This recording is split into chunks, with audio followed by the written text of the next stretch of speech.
heard you too early. I didn't think you heard me. I didn't think you heard me. She can't do that. Oh, yes, she can.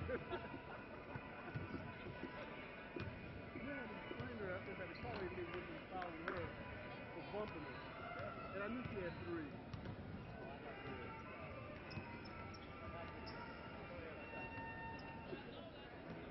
Oh, we didn't even discuss that. Fine.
And a very pleasant good evening, everyone, and welcome to Myrtle Beach, South Carolina for America's finest high school holiday basketball tournaments for the girls and the guys. This week, it's the girls tournament to take center stage as the Crestcom Bank Holiday Invitational live at the Myrtle Beach Convention Center inside the Lambeau Arena reaches the semifinal stage, and we have got two former champions playing for the 2014 CBHI Championship in the semifinals. Miami Senior is up first, and they're the defending CBHI champion from 2013, and they're 11-1 coming in to this year's tournament under Sam Baumgarten, and they'll take on the Parkersburg South Patriots, who are undefeated. They won a couple of games before they arrived here in Myrtle Beach, and they are 2-0 so far in the Crestcom Bank Holiday Invitational under head coach Scott Stevens. And when we come back, we'll have the starting lineups and the opening tip of semifinal number one. Miami Senior from Miami, Florida, the Stingarees taking on the Patriots from Parkersburg South High School from Parkersburg, West Virginia, on the Crestcom Bank Holiday Invitational Tournament Network. During the holidays, our days become even busier with holiday parties and, of course, shopping. HTC is the place to shop for that perfect gift, and they're also happy to help you through the holidays by connecting you with family and friends, being your little helper with online shopping, and settling in with you for a good movie at the most wonderful time of the year. HTC will connect you to everything on your wish list. HTC wishes you happier holidays with the best products, prices, and packages. Visit or go online at htcinc.net. HTC, this is life. Connect with it. Got game? Then bring it to Myrtle Beach, South Carolina. The city of Myrtle Beach hosts more than 3,000 teams and 10,000 games each year and features first-class tournament facilities. From the expansive multi-purpose Grand Park Athletic Complex at the Market Common to the state-of-the-art all-weather synthetic track at the Doug Shaw Memorial Stadium. From home runs to hole-in-ones. If you've got game, then bring your tournament to the city of Myrtle Beach, South Carolina. Welcome to the Breakers Resort, located on the beautiful white sand beaches of the Atlantic Ocean in the heart of the Grand Strand. You'll feel at home in the Breakers' spacious rooms and be amazed at the beautiful views from your private balcony. Enjoy a cool drink from the Red Parrot Bar and Grill. Then relax in the 418-foot lazy river. Take a dip in the indoor and outdoor pools while your kids become pirates on a water adventure on the pirate ship attraction. The Breakers Resort in Myrtle Beach. Everything you need for that perfect vacation. Myrtle Beach, South Carolina is upping our game with a brand new state-of-the-art indoor sports complex. The Myrtle Beach Sports Center is just steps from the Atlantic Ocean and features 100,000 square feet of year-round tournament and event space. The center offers a combination of 8 regulation basketball courts, 16 volleyball courts, and more. With over 70,000 square feet of free span space, this massive venue can host everything from mat sports to trade shows. For more information or to book your event, contact the Myrtle Beach Sports Center today. Welcome back to Myrtle Beach, South Carolina, inside the J. Lambert Schwartz Arena at the Myrtle Beach Convention Center. It's attached to the Sheraton Resort here in Myrtle Beach, and just seconds, literally, from the Atlantic Ocean. And, of course, that's why most of the people come here during the summertime, but what they come here for during the winter is America's finest high school holiday basketball tournaments, the Beach Ball Classic in its 34th year, and the 16th annual Crestcom Bank Holiday Invitational. And it's time now to take a look at the starting lineups. First, for the defending champions, who'll be wearing the home white tonight. The 2013 CBHI champion Stingarees under head coach Sam Baumgarten from Miami Senior High School will start in the backcourt with Andresia Sweeting. She averages 13 points and 2 rebounds a ball game, and she is also a three-point shooting specialist, so we'll see a lot of that. Her backcourt mate is Annalise Vargas. Annalise has averaged about 8 points here in Myrtle Beach, but is averaging 9 points a game on the year. Along the front line, 5'5" junior Armani Pascal, who has scored 10 points last night in the semifinals, or make that the quarterfinals, and Armani Pascal at 5 points and 3.5 rebounds per game. The other forward is Annette Dukes, the 5'11" senior, scoring 12.5 points and pulling down 11 rebounds a ball game, is the top player on this Miami senior team, but she's not the largest player on the team. The tallest player in the tournament this year, as a matter of fact, averaging 19 points a game in her first 2 outings here at the Crestcom Bank Holiday Invitational and grabbing 12 rebounds a ball game. She had 3 blocks last night in the quarterfinal win, is Beatrice Mom Premier. Again, Miami senior Andresia Sweeting, Annalise Vargas, Armani Pascal, Annette Dukes, and Beatrice Mom Premier.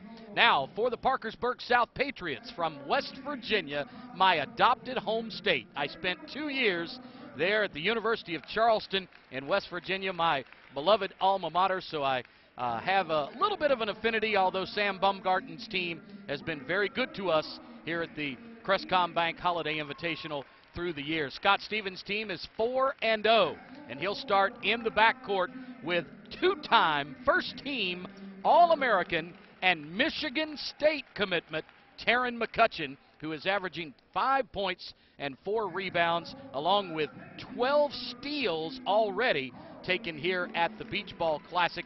Taryn McCutcheon scored 10 points, had 3 rebounds, 6 steals, and 6 assists last night in the quarterfinals. In the backcourt with Taryn will be Caitlin Enoch, the 5'5 senior. She is not a scorer, but a defensive stopper. Caitlin will take the place of Kia Bartlett. And unfortunately for Kia Bartlett, who was a first-team All-State commitment last year, will not be able to compete anymore in the Beach Ball Classic. That's the bad news, or the CBHI, excuse me.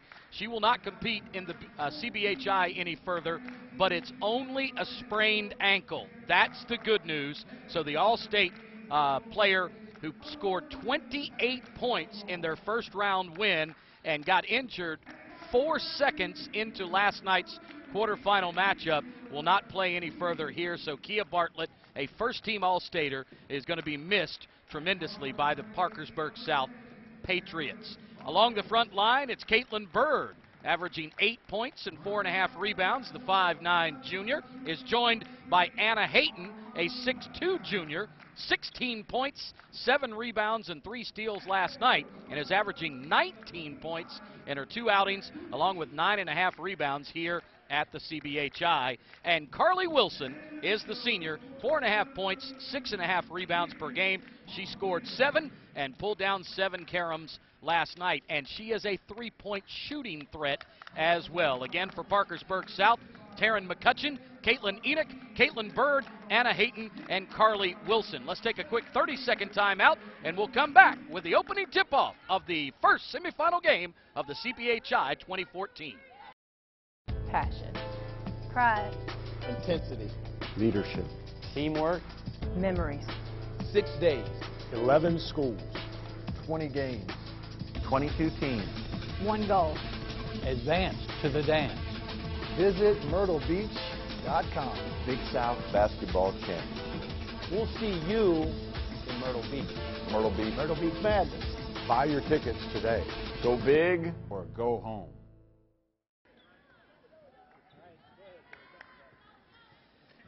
And we're set for the tip-off of the 2014 semifinal round of the CBHI, the Crestcom Bank Holiday Invitational, brought to you by Visit MyrtleBeach.com. Beatrice Mom Premier and Anna Hayton jump it up in the center circle, and Miami controls. The 2013 Crestcom Bank Holiday Invitational Tournament champion. Winners last year, and they've been here at this tournament many, many times. In the second semifinal game, the 2013, make that 2012 Crestcom Bank Holiday Invitational Tournament champions will compete. The 4-2 Archbishop Carroll Patriots out of Pennsylvania take on Riverdale High School, the 2013 Max Preps and ESPN National Champion 2 years ago. So we've got some of the top programs in America year in and year out. Last night in the quarterfinals, Miami senior defeated Shelbyville Central, another one of the national powers in girls basketball out of Tennessee, 71-47. So you know how strong this Miami senior team is. And Parkersburg South get this score. In a couple of games, they've put up 130 points, but last night it was a 54-50 nail-biter against Fayette County out of Georgia. And Fayette County, the Tigers, have won this tournament in years past as well. So plenty of past champions and perennial powers playing for the 2014 championship. Both teams starting slow, getting up a shot, but no points scored yet. But take care of that by Miami seniors Andresia Sweeting.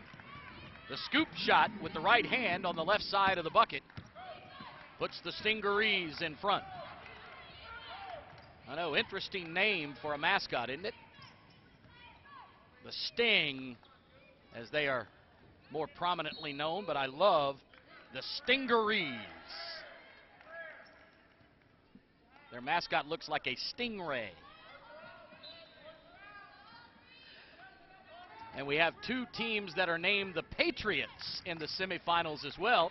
Parkersburg South and the Archbishop Carroll team are the Patriots, as Parkersburg South takes the lead from downtown. Head coach Scott Stevens up off the bench gives a hand to Caitlin Enoch, who puts his team on top.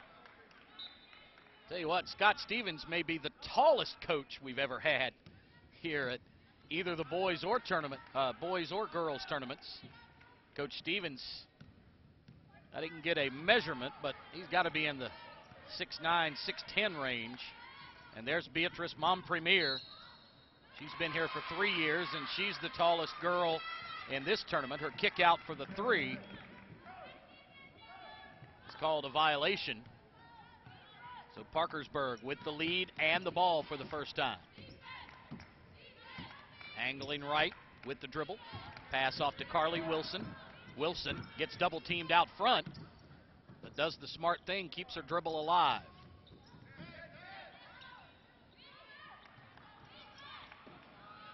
No shot clock in high school basketball, so South can hang on to this ball as long as they so choose to get a good shot.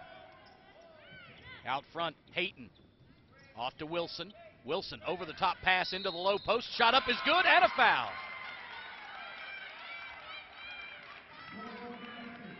Is our official underneath.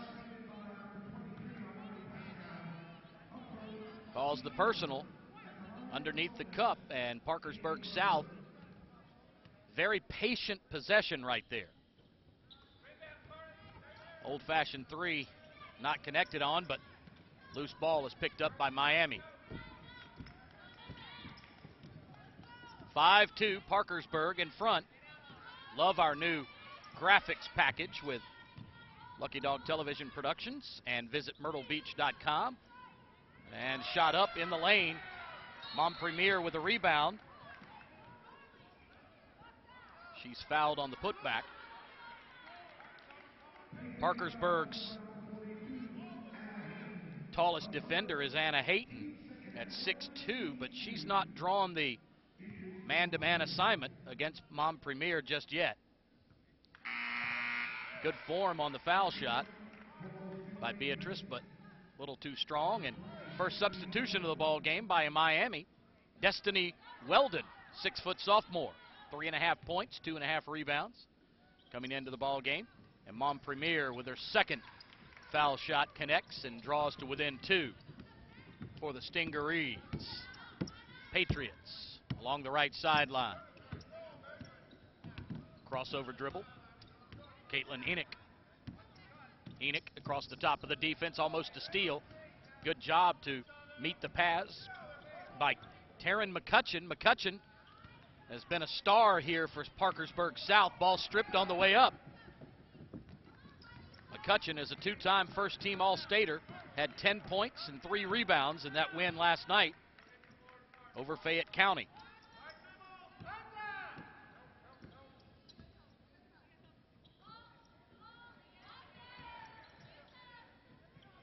Mom Premier with a double pump shot. Ties the ball game at 5. She has the last 3 points for Miami. That ball handling out front by Carly Wilson. Fight for it underneath. Nice job by Anna Hayton. Hayton with a rebound and a putback. 6'2" junior. Scored 16 points last night, but 23 in round 1. So Hayton is a force down low.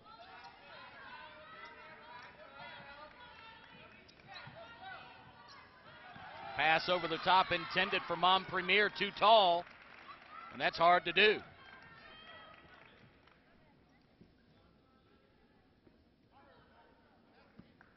So turnover by the Sting. Gives Parkersburg the lead and the ball back.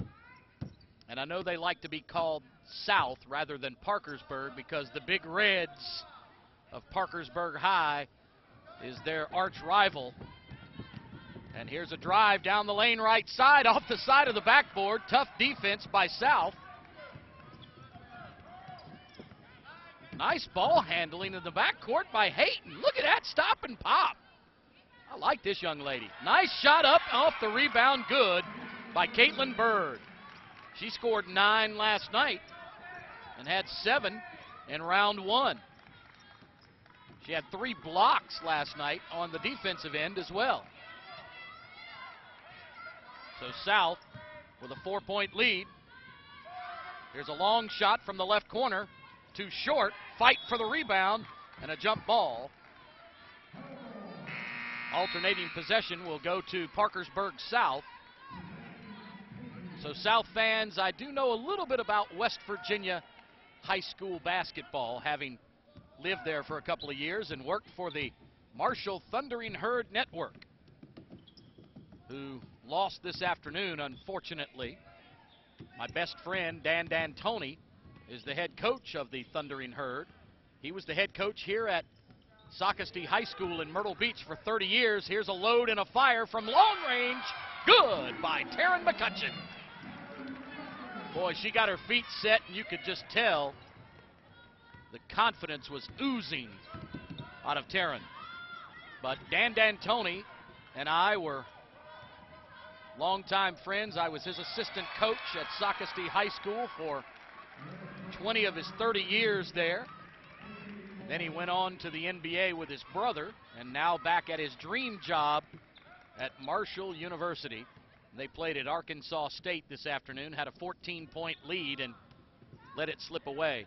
Here's a long shot again by the Patriots, this time off the front of the bucket. And a big rebound for Hayton again. Long three, good! Taryn McCutcheon nails another. She was 0 for 7 from three-point range last night, and she's 2 for 2 already in this ball game. She's made her third. That was her third, I've been told. 3 for 3 for Taryn McCutcheon. I thought it was Caitlin Enoch that had hit the first 3, but it was McCutcheon. And a foul in the open floor on the long rebound by Parkersburg South. So Taryn McCutcheon comes out on fire for Parkersburg, and they've taken a 10-point lead. 15-5 with almost 7.5 minutes gone here in the first half. And yes, we play 16-minute halves rather than 8-minute quarters in the CBHI and the Beach Ball Classic. I can't tell you why, but it does seem to go by faster with 8-minute halves rather than 16-minute halves rather than 8-minute quarters. But a quick look at your team stats. Parkersburg South is 50% from the field, 6 of 12, 3 of 5 from three-point range, all by Taryn McCutcheon. And Miami Senior just 2 of 8, 25%, 0 for 2 from outside the arc. And after the 30-second timeout, A fight for the rebound and a tie up again, or a fight for the loose ball. A tie up again, and Miami will have this one. Joey Manigault, lead official in this ball game, hands off to Destiny Weldon. Weldon gives it to Annalise Vargas. Vargas around the horn to Armani Pascal, and Pascal's three-point shot airmails everything. So South has come out with a team on a mission. But you can bet that Sam Baumgarten will not be worried early. His team tends to go on runs. As here's a dribble drive into the paint. Arching pass sent back up top to Brianna Haynes. Haynes dribbles across the top of the defense. Another three in the air. Good! Taryn McCutcheon, 4 for 5, dialing long distance. 12 points already for Taryn McCutcheon. She is smoking Miami Senior right by herself. Here's a jump pass by Mom Premier. She wants it back. Three is again off the heel of the rim. From the left corner, lead pass down floor, stolen by the Stingarees. Andresia Sweeting. Back to the elbow on the left. Post entry. Just outside the lane. To Mom Premier. Skip pass. Loading the gun, deciding not to shoot was Alondra Ogulo. Make that Angulo. Alondra only played a couple of minutes last night. And Annalise's pass is batted away. They want to get it into the hands of their point guard, Andresia Sweeting. Sweeting with a 5-second count on, drives it all the way into the paint, puts up a shot on the run. The one-hander is no good, but a long rebounder was Vargas. Drive into the paint, and kissing it off the window was Alondra Angulo. Alondra stops the bleeding.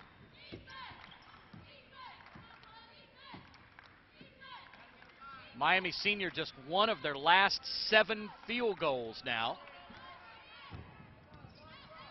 Parkersburg South has made 4 of their last 5, now make it 6.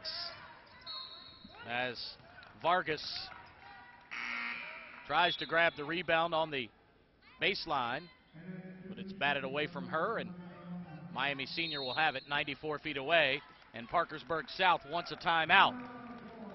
And I was telling you, it's another 30-second timeout for the Patriots. I was telling you earlier about Dan D'Antoni, so you West Virginia fans, and I know Parkersburg is in the upper half of the state, and you're closer to Huggy Bear and West Virginia, but there was a word or two spoken between Coach D'Antoni and Coach Huggins last week. I thought it was cool. That could bode well for the rivalry, and yes, Bob, it is a rivalry. When you're the 21st ranked team in the state and you get taken to the last 10 seconds of a ball game by a team that is trying to find its identity, I would call it a rivalry. But be that as it may, Coach D'Antoni started the Beach Ball Classic 34 years ago. When he was at Socastee High School, it was his brainchild, and out of that grew this tournament for the girls 16 years ago here at the Myrtle Beach Convention Center. So he is instrumental in both West Virginia and South Carolina high school athletics and America's finest high school holiday basketball tournaments. 18-7. Parkersburg South still having their way right now on the offensive end with Miami. Caitlin Enoch puts it on the deck, has it raked away from her. And Coach Stevens comes out to half court to give a little encouragement. Enoch inbounds to Wilson. Carly gets it back to Enoch. Now back to Wilson in the paint. She turns to the bucket and gets fouled. Carly Wilson.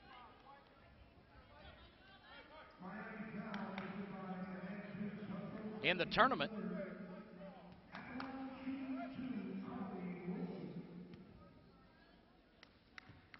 Has made just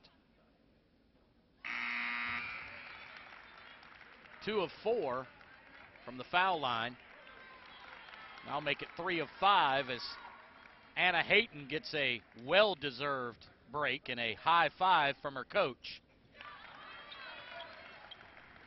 Hayton has been nearly unstoppable, along with Taryn McCutcheon here in the first half. Mom Premier bats the ball out front, and a reset for the Stingarees. Inside 5 minutes to play in the half. Long three from the left corner.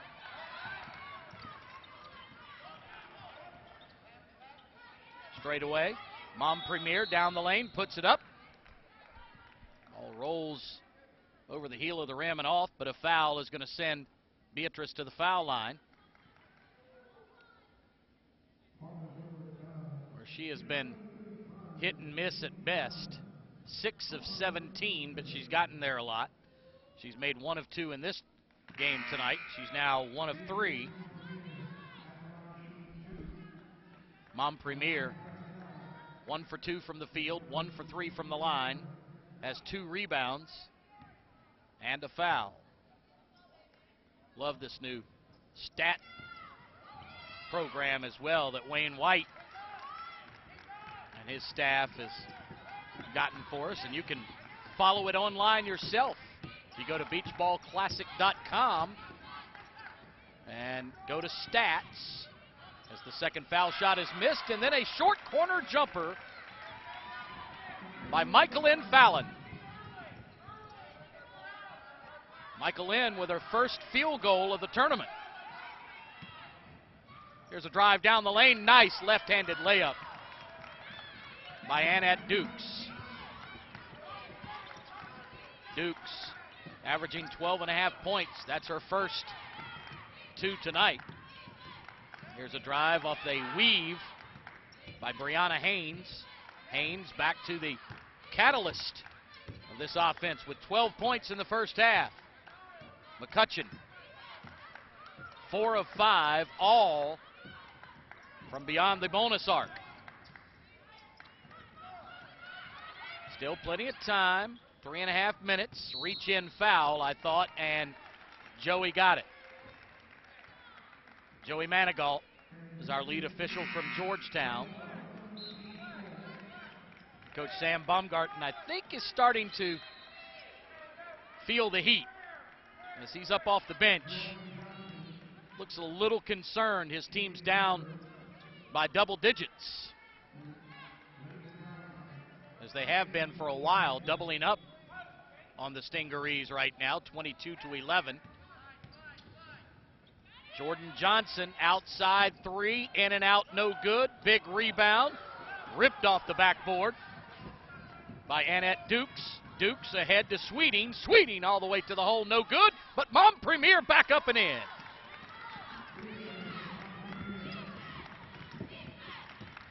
That cuts the lead down to 9. That's as close as Miami has been in a while.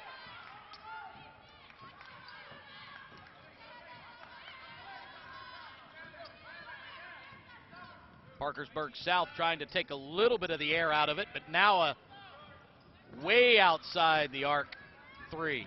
No good. Sweeting pushes the tempo. Nice pass along the paint. Good, and a foul. That's Alondra Angulo with the foul and the bucket. We've got a Stingaree down. That's Andresia Sweeting, and Sweeting is going to get a break, and she deserves it as well. She's gone 100 miles a minute since the start, and that was almost 13 and a half minutes ago. So a chance to draw within 6 with a foul shot here It's short. Offensive rebound, though, for Miami. Now Sam says slow it back a little bit. Inside the jump circle. Annalise over the top. Mom Premier. Here's a long three off the pick. Good!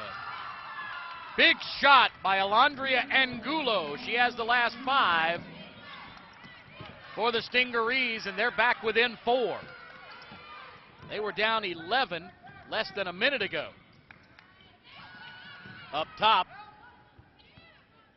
Now the weave again for South. A quick three. That one was forced, I think, a little bit by Parkersburg South, but that's what they do. They like to get up a lot of three-point shots. And we're inside 2 bills to play here in the first half. Both teams starting to drag a little bit. The action has been furious here in the first half, and now a full-court press by South. And they're going to allow Angulo to go all the way to the hole, and she had 7 in a row to make it a 2-point ball game. What did I tell you early in the half that Sam Baumgarten was not going to be overly concerned with a double-digit lead because they tend to spurt, and they have done just that with 9 straight. It was 22-11.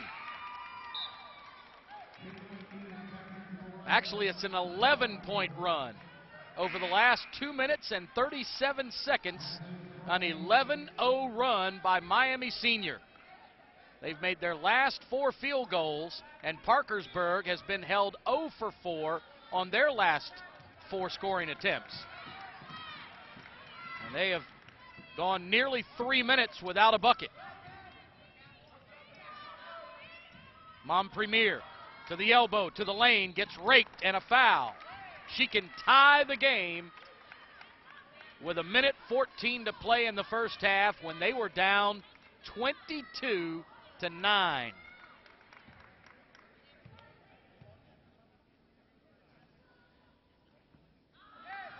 And she has missed 4 straight foul shots.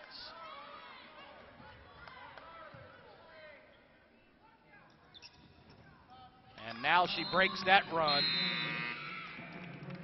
and makes it a 1-point affair.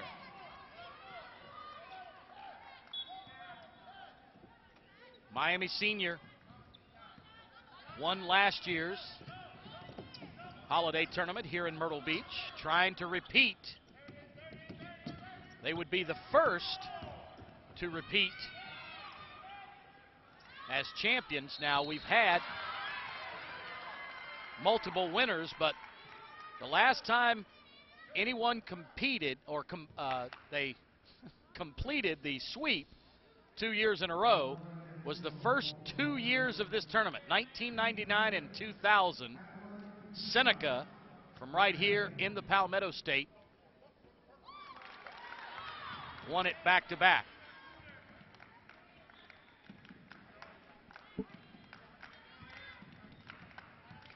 Still trying to break the drought. Finally, Anna Hayton does. 23-21.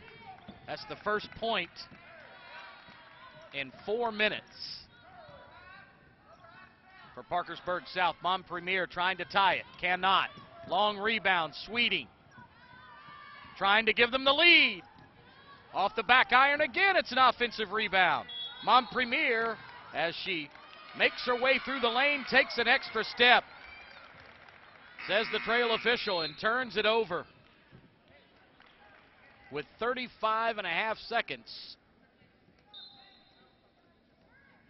left in the first half, Taryn McCutcheon, who went on a tear midway through the first half and made 4 straight three-point shots to lead all scorers right now with 12. And Angulo scored 7 straight, and she's the top scorer for Miami. And the Patriots want the final shot. McCutcheon into the paint, puts it up, partially blocked. Ball lays on the rim for a moment. 8 seconds left. Plenty of time for Miami to get one off. They do, and they tie the ball game. With 2-1, that's it. We played 16 minutes, and Miami was down for 14 of them, and they come back to tie it up. as we go to the break at 23. What a first half as both teams went on long runs, and we'll have a look at it closer from the statistics point of view when we come back. Don't go anywhere. You're watching the first semifinal game of the 2014 Crestcom Bank Holiday Invitational, one of the top girls high school tournaments in America, from Myrtle Beach, South Carolina, brought to you by visitmyrtlebeach.com. On behalf of the Myrtle Beach Area Chamber of Commerce, I'd like to invite you to come visit our community. The Myrtle Beach area of South Carolina is a wonderful place to make memories that will last a lifetime. A place where you can spend a lot of time without spending a lot of money. So let's see what you can enjoy on your next vacation experience to the Myrtle Beach area.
During the holidays, our days become even busier with holiday parties and, of course, shopping. HTC is the place to shop for that perfect gift, and they're also happy to help you through the holidays by connecting you with family and friends, being your little helper with online shopping, and settling in with you for a good movie at the most wonderful time of the year. HTC will connect you to everything on your wish list. HTC wishes you happier holidays with the best products, prices, and packages. Visit or go online at htcinc.net. HTC, this is life. Connect with it. Welcome to the Breakers Resort, located on the beautiful white sand beaches of the Atlantic Ocean in the heart of the Grand Strand. You'll feel at home in the Breakers' spacious rooms and be amazed at the beautiful views from your private balcony. Enjoy a cool drink from the Red Parrot Bar and Grill, then relax in the 418-foot lazy river. Take a dip in the indoor and outdoor pools while your kids become pirates on a water adventure on the pirate ship attraction. The Breakers Resort in Myrtle Beach. Everything you need for that perfect vacation. Got game? Then bring it to Myrtle Beach, South Carolina. The city of Myrtle Beach hosts more than 3,000 teams and 10,000 games each year and features first-class tournament facilities. From the expansive multi-purpose Grand Park Athletic Complex at the Market Common to the state-of-the-art all-weather synthetic track at the Doug Shaw Memorial Stadium. From home runs to hole-in-ones. If you've got game, then bring your tournament to the city of Myrtle Beach, South Carolina. Back again at the Myrtle Beach Convention Center. Thank you there, Mr. Wayne White, expert statistician and all-round good guy, and even errand boy. He went and got me a cup of water. Told my director to do it, and he ignored me, as normal. Welcome back inside the Lambeau Arena, as we like to call it, the J. Lambert Schwartz Arena here in Myrtle Beach, South Carolina, for the 16th playing of the Crestcom Bank Holiday Invitational. And it's at halftime, where we're all tied at 23 apiece, but Parkersburg South had a 22-9 lead with about 4 minutes to play in the first half, and Miami Senior erased it all. And during that early spurt by Parkersburg South, when they went up by 13, Taryn McCutcheon hit 4 straight threes. And our, again, expert statistician Wayne White wrote down that she was on pace to catch and possibly pass one of the all-time greats here at the CBHI. And one of the reasons that this tournament has become the sensation that it has across the country in women's basketball is because of one Sylvia Hatchell of the University of North Carolina, who defeated her biggest opponent ever in the past 12 months. She beat cancer. Sylvia Hatchell, the Lady Tar Heels of North Carolina head coach, is here tonight, along with her assistant coach, who, by the way, still plays in the WNBA and just happens to be one of the greatest, if not the greatest, girls player to ever participate in this event, and the record holder for three-point shots made in a game, Ivory Latta, who sits about 10 chairs down to my left or so here at the Myrtle Beach Convention Center. And Ivory is now not only a player, it's a pretty unique situation that Ivory has. Ivory plays in the WNBA and is an assistant coach and recruits for the Lady Tar Heels of North Carolina and Sylvia Hatchell. And I tell you what, Sylvia had a great group with her, supporting her not only at the University of North Carolina's medical centers, but in the athletic department. And most people know me as an NC State guy, and I give the Tar Heels a lot of grief through the years, but Sylvia Hatchell was one of my favorite people in the world. She did defeat the biggest opponent of all time, cancer, and hopefully she'll keep it defeated for the rest of her time, but she has come back with a force. But Andrew Calder, who filled in for her last year as the interim head coach, she was still the head coach and still with the team as much as possible, but was not able to be on the sidelines. Andrew Calder, along with Tracy and my good friend Billy Lee and the entire staff of the North Carolina Lady Tar Heel basketball team, is wonderful. And they're going to play here again tomorrow, tomorrow afternoon against Elon College, and I'll be broadcasting that game right here on the Beach Ball Classic Broadcast Network, presented by visitmyrtlebeach.com. So if you want to be with us, go to beachballclassic.com. See the Lady Tar Heels play Elon College tomorrow afternoon at 3 o'clock here on this floor. And like I said, Ivory sits about 10 chairs down from me here at the Myrtle Beach Convention Center, and she is watching, I'm sure, Taryn McCutcheon closely to see if she is going to actually get close to or possibly break her all-time three-pointers record, which stands at 8 right now made in one game. Let's take another timeout. We'll come back. We'll quickly look at the stats, and then we'll have the second half of action of semifinal number 1. We're tied at 23. The defending champs, Miami Senior, taking on the upstarts from Parkersburg, West Virginia, South High School, right here in Myrtle Beach, presented by visitmyrtlebeach.com. On behalf of the Myrtle Beach Area Chamber of Commerce, I'd like to invite you to come visit our community. The Myrtle Beach area of South Carolina is a wonderful place to make memories that will last a lifetime. A place where you can spend a lot of time without spending a lot of money. So let's see what you can enjoy on your next vacation experience to the Myrtle Beach area.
During the holidays, our days become even busier with holiday parties and, of course, shopping. HTC is the place to shop for that perfect gift, and they're also happy to help you through the holidays by connecting you with family and friends, being your little helper with online shopping, and settling in with you for a good movie at the most wonderful time of the year. HTC will connect you to everything on your wish list. HTC wishes you happier holidays with the best products, prices, and packages. Visit or go online at htcinc.net. HTC, this is life. Connect with it.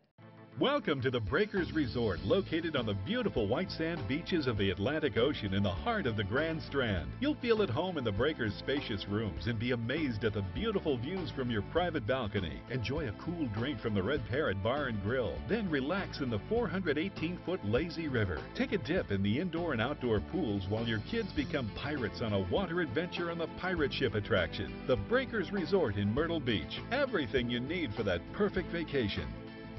Got game? Then bring it to Myrtle Beach, South Carolina. The city of Myrtle Beach hosts more than 3,000 teams and 10,000 games each year and features first-class tournament facilities. From the expansive multi-purpose Grand Park Athletic Complex at the Market Common to the state-of-the-art all-weather synthetic track at the Doug Shaw Memorial Stadium. From home runs to hole-in-ones. If you've got game, then bring your tournament to the city of Myrtle Beach, South Carolina.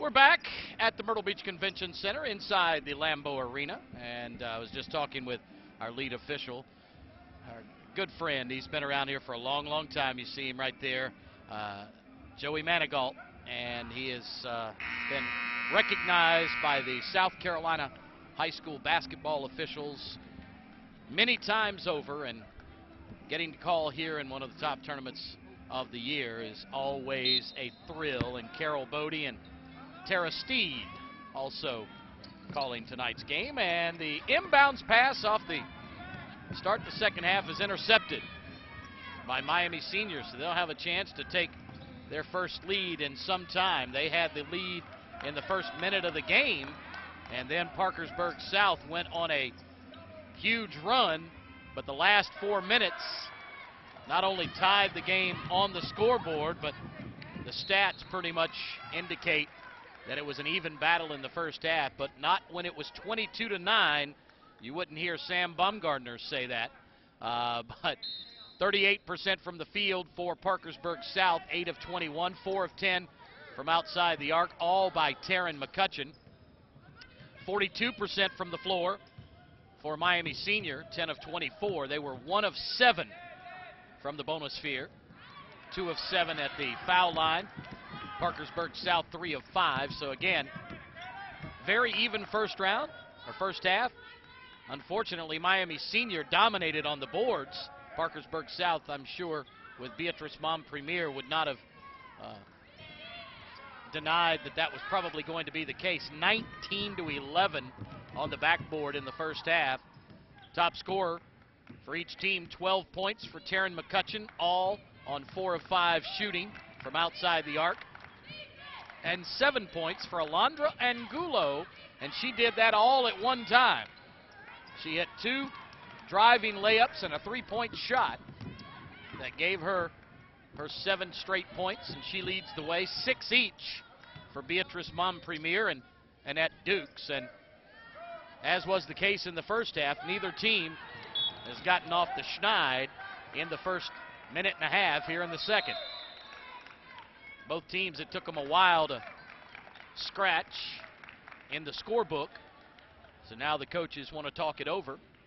Top rebounder in the first half was Annette Dukes with 6. Beatrice Mom-Premier with 5. I tell you what, I like the run that Anna Hayton had in the first half. She only made 1 of 7 field goals, and she had only 3 points, but she was active in the paint with 2 rebounds. She had a couple of steals, and Hayton, I think, was the catalyst in giving Parkersburg South that early lead.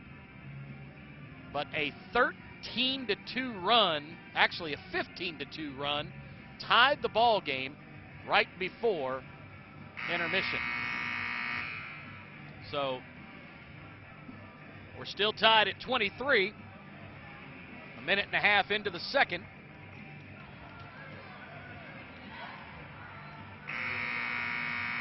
And the starters in the second half: McCutcheon, Enoch, Bird, Hayton, and Wilson for Parkersburg South, and for Miami Senior, Sweeting, Vargas, Pascal, Dukes, and Mom Premier, as was the starters at the beginning.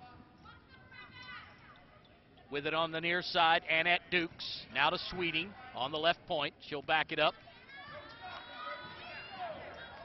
Man-to-man defense.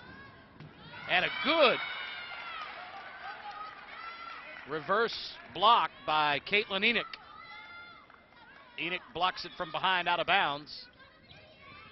And underneath the basket, Miami has a shot at it. Stepping into the three, I thought was Armani Pascal, but she decides better of it. And they recycle the offense. Inside the jump circle at center court. Now to the elbow, to the lane. Outside, Dukes. Dukes runs over the defender and is called for an offensive foul.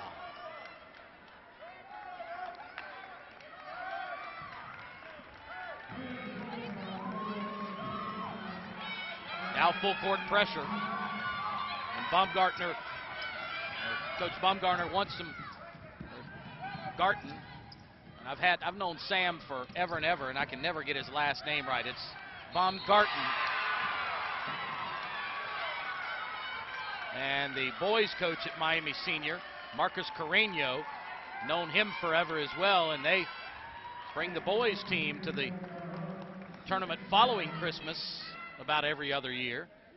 And finally, Hayton breaks the tie in the second half. I told you, I thought she was the reason they got their big lead in the first half, and she gets them on the right track in the second half with a conventional three-point play. Sweeting sends it right side. Now around the horn. Inside the jump circle.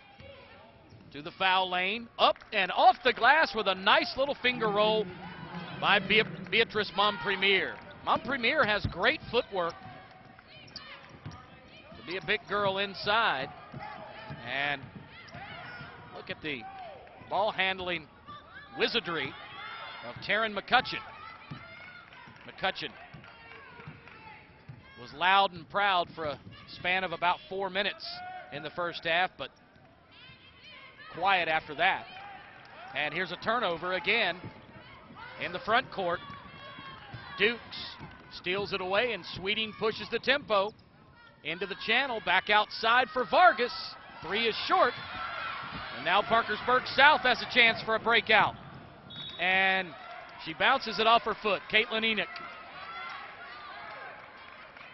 gives it back to the Stingarees. And McCutcheon needs to saddle up again. Gets her tennis shoes tied. And there you see a good shot of Sweeting. She is energy personified. That's about as slow as she's moved in the entire ball game right there. And we've got a 5-second violation because of it. Sweeting had been like a water bug out there. Left and right, back and forth in a hurry, and she slows down and gets penalized for it. Baseball pass ahead, up the right sideline to Enoch. Now back over the top. Center of the floor.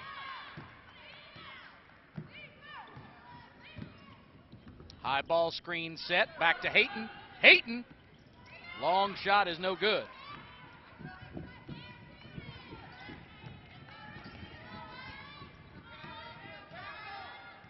One-point lead for Parkersburg. Skip pass. Loading up, dialing long distance. No answer this time for Pascal. Enoch ahead to Hayton, and it's too strong. But Hayton fights for it and gets it back for the Patriots. Between the wheels, McCutcheon, near side. Bird, short, rebound Hayton. Hayton is everywhere. Bird again. Too strong, Hayton again with a rebound. Now that is effort right there. All-out effort by Parkersburg South. And Miami makes them pay at the other end. Well, maybe not. Couple of missed shots from point-blank range is going to send Annette Dukes to the line for a pair, but both Dukes and Pascal missed golden opportunities to give the Sting the lead.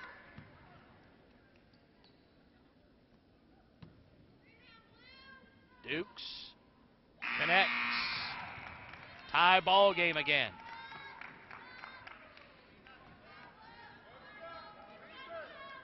Pascal will take a seat. Angulo comes back in, the top scorer for Miami right now. Dukes to give Miami the lead. They got it. Destiny Weldon, who gave a few minutes of rest for Dukes in the first half, is going to do a similar here in the second half. And Anna Hayton, the 6'2 junior, averaging 19 points per game in this tournament, just gives her team the lead back. She's just 2 of 10 from the floor, but has 6 points and has been the effort catalyst here in this ball game. And we have got a foul or a timeout. No, Parkersburg South called timeout to keep possession in the back court. 10:37 to play, and South will have it out of bounds. Sideline right after this stoppage in play.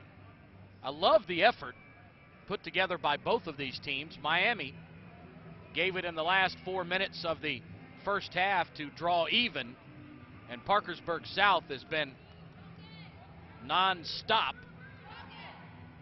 since the start. They're not the fastest team in the world, but they know their limitations. And they take advantage of the other team's mistakes.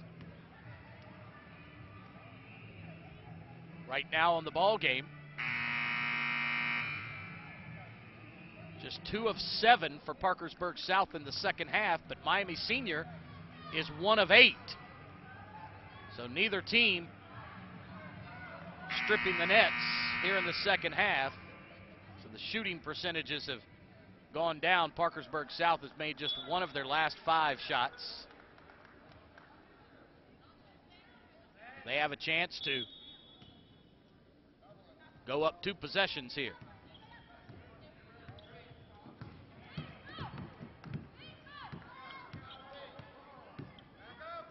Man defense by Miami. 5-second count is on.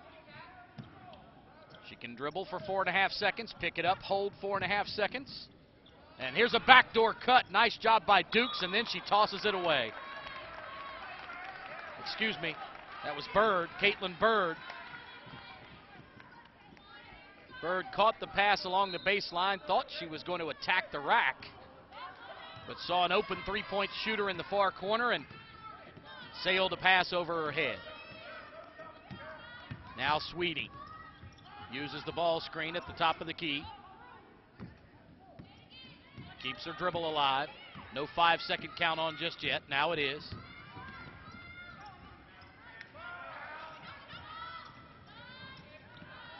Vargas to the baseline. Jump pass across the key. Back to the left. Post entry. Mom Premier spins and is fouled by Anna Hayton. That was good defense by Parkersburg South. They kept Miami at bay. But good patience by the Sting to get the ball down inside where Mom Premier could work. Beatrice, first foul shot is perfect. Ties the game again.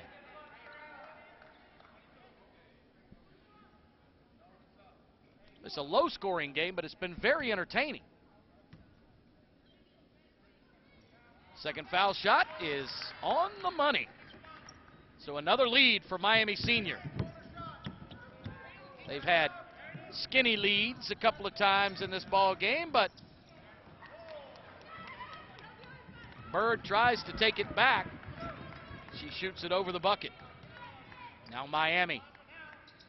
Left corner, post entry again. Mom Premier's double teamed, but using that great footwork, and she's going to get the continuation. And I like that. Joey Manigault said she was in the act as she spun to the hole, and that is the correct call. Even though she was still on the floor, she was rising to the bucket. She was in the act, and that is the correct call to give her the basket and the foul shot. And the biggest lead if she can make the foul shot, but she cannot. 4 points is the biggest lead by Miami in this ball game.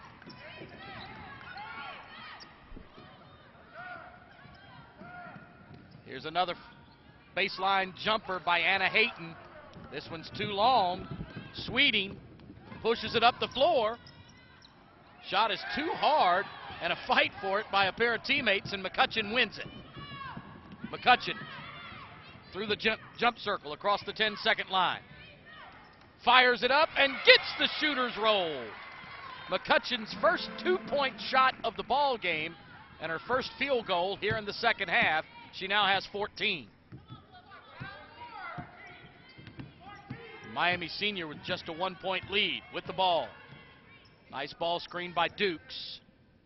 Inside they look for Dukes. And I believe we've got an offensive foul call.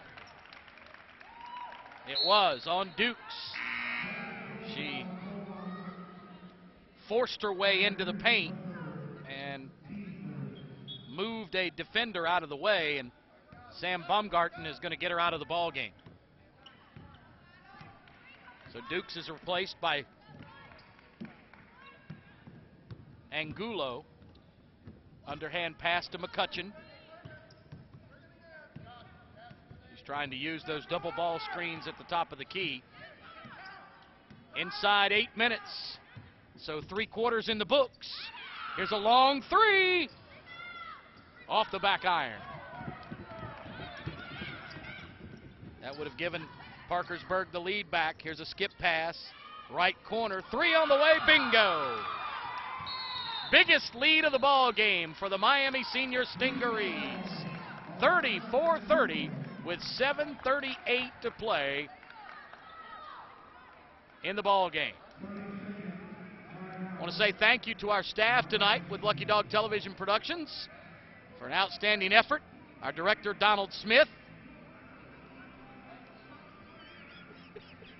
who sits next to me and he laughs. Our technical director, who is going to be our director the rest of the weekend, good friend Robbie Biscoff. Our graphics coordinator, Natalie Adams. Camera operators, Nick Townsend, Jim Lewis. And we'll have Rafael Rivera, Brian Moore.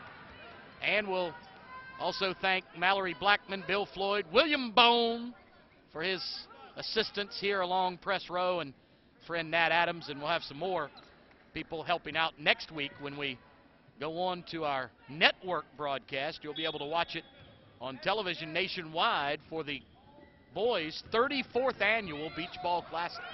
Parkersburg South down 4 now with possession. Here's a long McCutcheon 2. No, they're going to count it as a 3. And McCutcheon now with 17 draws her team within 1, and a quick timeout by Coach Stevens.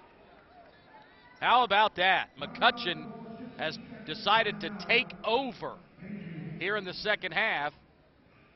Team shooting just 34% for the game, but they've made their last 2 field goals and cut that 34-30 lead down to 34-33. Parkersburg South led by 13 in the first half, but gave it all back before intermission. It was tied at 23 at halftime, and it's been a very slow going, although again, entertaining second half. 34-33, 1-point lead for the defending Crestcom Bank Holiday Invitational Tournament champion. They won last year.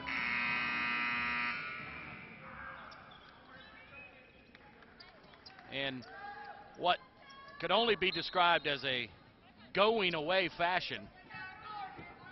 They had a very dominant team last year and bring back quite a few of them this year. Beatrice Mom Premier, none was more dominant than her last year.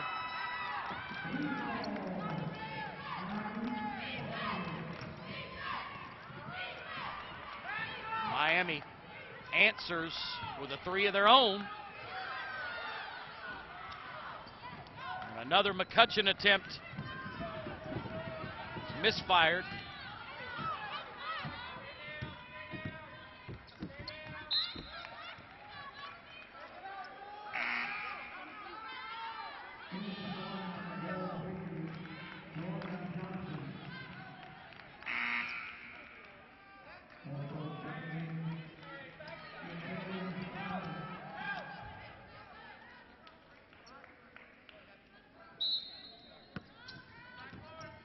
Sideline right for the Stingarees.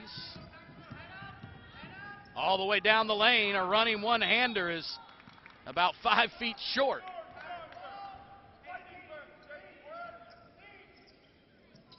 Angulo had that happen for her last year.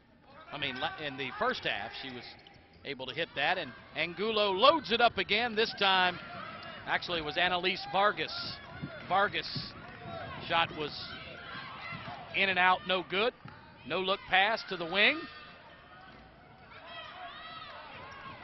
And Miami Senior last year defeated Heathwood Hall out of Columbia, and the #1 high school player in the country, Asia Wilson, who ended up signing with the South Carolina Gamecocks, and Dawn Staley's team is ranked #1 in the nation right now. Thank you, Wayne White, for that quick information. Nobody in the business does it better.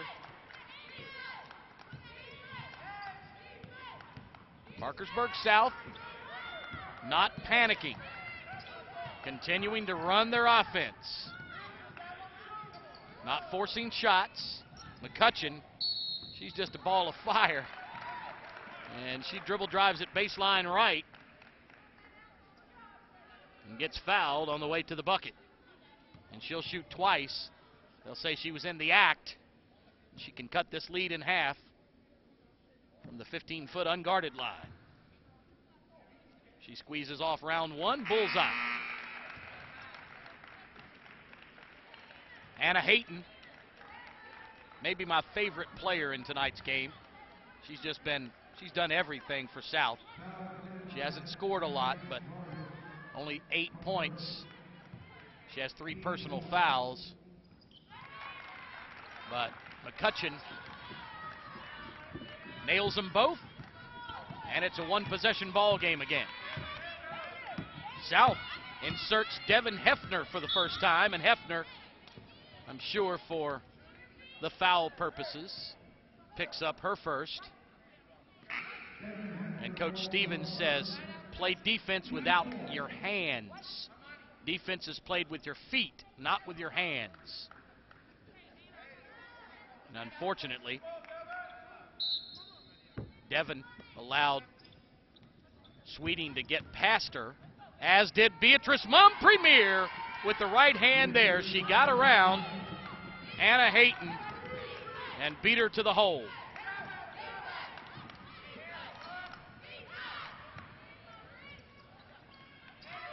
Hayton fights, and Beatrice Mom Premier blocks her shot flat-footed.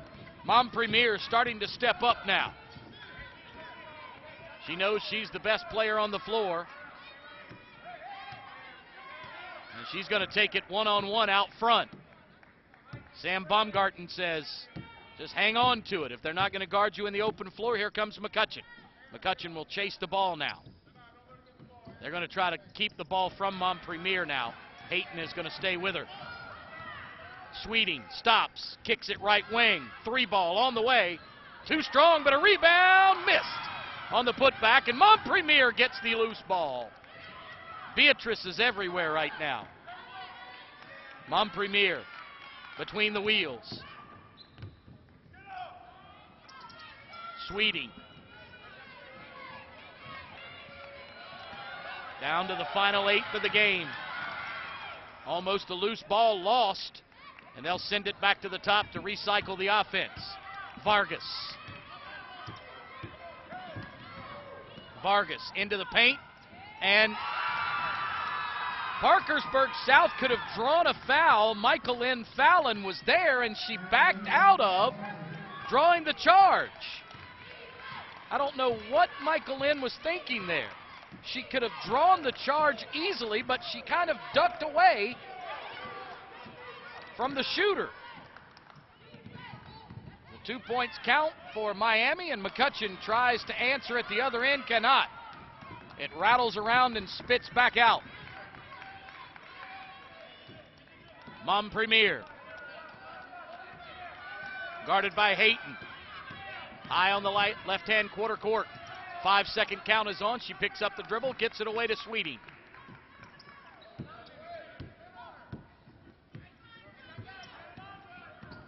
Sweeting to the line, to the lane, loses it, gets it back. And the ball is lost on the sideline by Angulo, so it'll go to Parkersburg South. Coach Baumgarten is dismayed. Inside 3 minutes. 6-point lead for Miami Senior. They're less than 3 minutes away from defending their 2013 championship. Double team in the backcourt. Nice job by McCutcheon. Gets it back to Brianna Haynes. Haynes inside to Hayton. Hayton answers. 4-point game. McCutcheon trying to little jab step. Sweeting not buying it.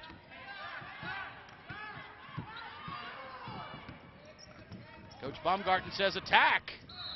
And almost a turnover. Boy, Annalise Vargas got bailed out with a reach-in foul right at the end as she was falling down. She twisted her ankle, and that would have been a turnover, but a reach-in foul saves possession for the Sting.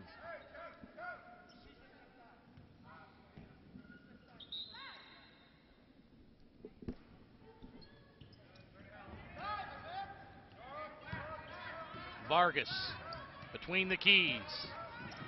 5-second count is on. Now they change it. Here's the drive. The stop and the pop is good by Annalise Vargas.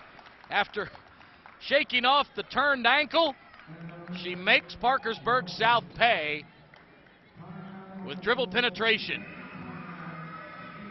You talk about a teardrop. That brings a tear to the eye of Coach Scott Stevens. As that one was about 15 feet in the air and just rained back through. Real quick stat look at you. HTC statistics. Taryn McCutcheon leads the way for Parkersburg South with 19. Anna Hayton now has 10. Top scorer for Miami Senior is Beatrice Montpremier now with 14. And Alondra Angulo has 10. But it's been the Montpremier show here in the second half. Neither team is torching the nets. 40% for Miami Senior in the second half, 42 for the ball game. For Parkersburg South, just 33% on 13 of 39 shooting in the second half. They were 8 of 21 in the second half, 13 of 39, actually 5 of 18 in the second half, 8 of 21 in the first half, so 13 for 39 in the ball game. So both teams are worse, well worse, in the second half shooting the ball than they were in the first half. But Parkersburg South trying to pull it out of the fire. Here's Carly Wilson. Wilson outside. And a three! is good by Brianna Haynes. Brianna Haynes has made just one three-point shot in the tournament, and that's number 2. And none bigger in this tournament than that one right there. Cuts the lead in half, makes it a one-possession ball game, and Parkersburg South breathes new life. Coming up next, semifinal number 2,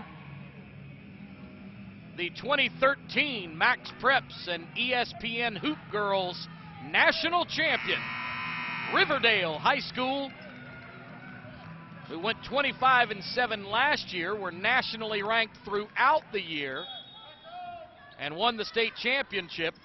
They're 12-1 on this season. The Warriors under Corey Barrett will play the 2012 CBHI champions, Archbishop Carroll, the Patriots, out of Pennsylvania.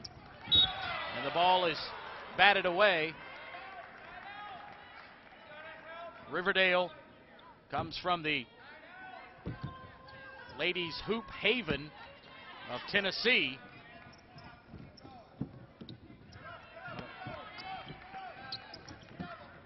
Murfreesboro, Tennessee is where Riverdale is from. Archbishop Carroll is from Radnor, Pennsylvania, just outside of Philadelphia. And now we've got a turnover and a chance for Parkersburg South to cut into the lead. South, McCutcheon tries to split the double team. Outside, 3 on the way. No good by Puckett. Excuse me. I think I've called Caitlin Bird everything but Caitlin Bird tonight. I apologize, Caitlin. She had 9 points. Very instrumental in that quarterfinal win last evening over Fayette County out of Georgia.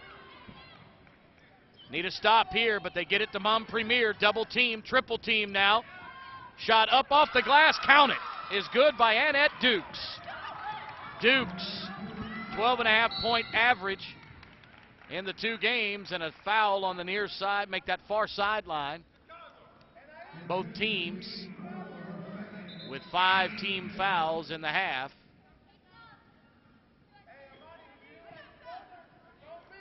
So neither will be shooting the bonus till a couple of more. 63 seconds left. McCutcheon gets double teamed. I thought she was fouled. Tried to bat it off of her out of bounds, and then she steps out of bounds on the pass. Does Taryn McCutcheon. Taryn has been great tonight.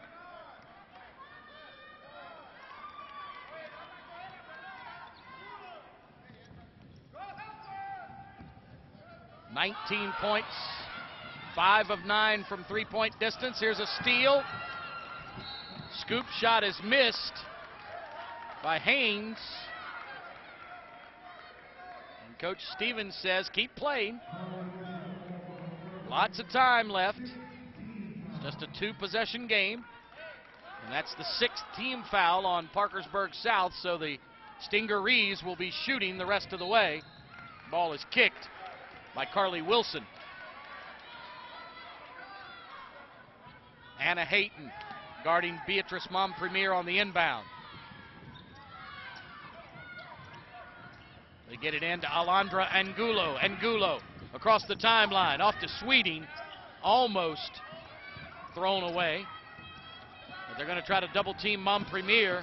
Mom Premier picks up her dribble, and a timeout by Sam Baumgarten. That was very smart on Sam's part. Call the timeout. His big girl was a mile away from the bucket. No dribble. And no one to throw it to, so call timeout, keep possession. With 39 seconds left.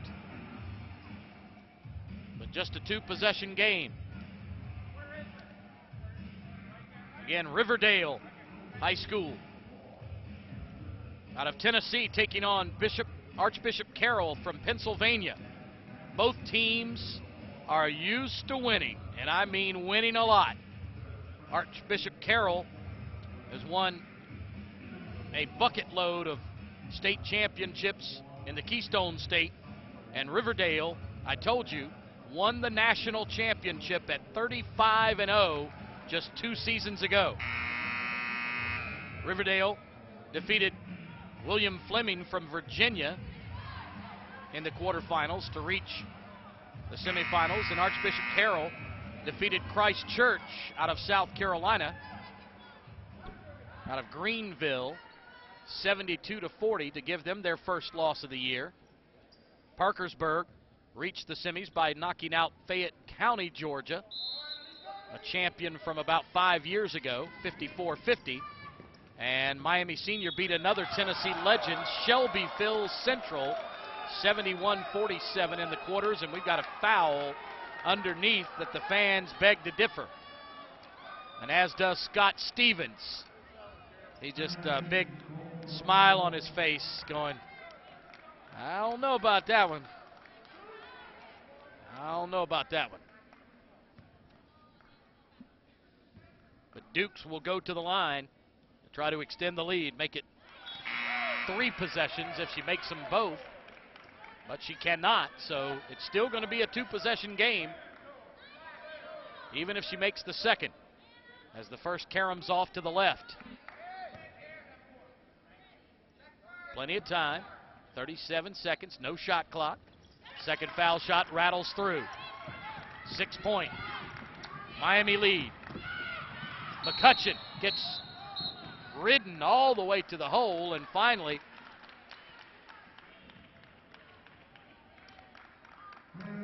whistle is just the 6th team foul against Miami, so it's going to be a common foul.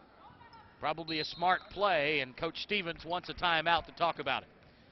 Set up an out-of-bounds play.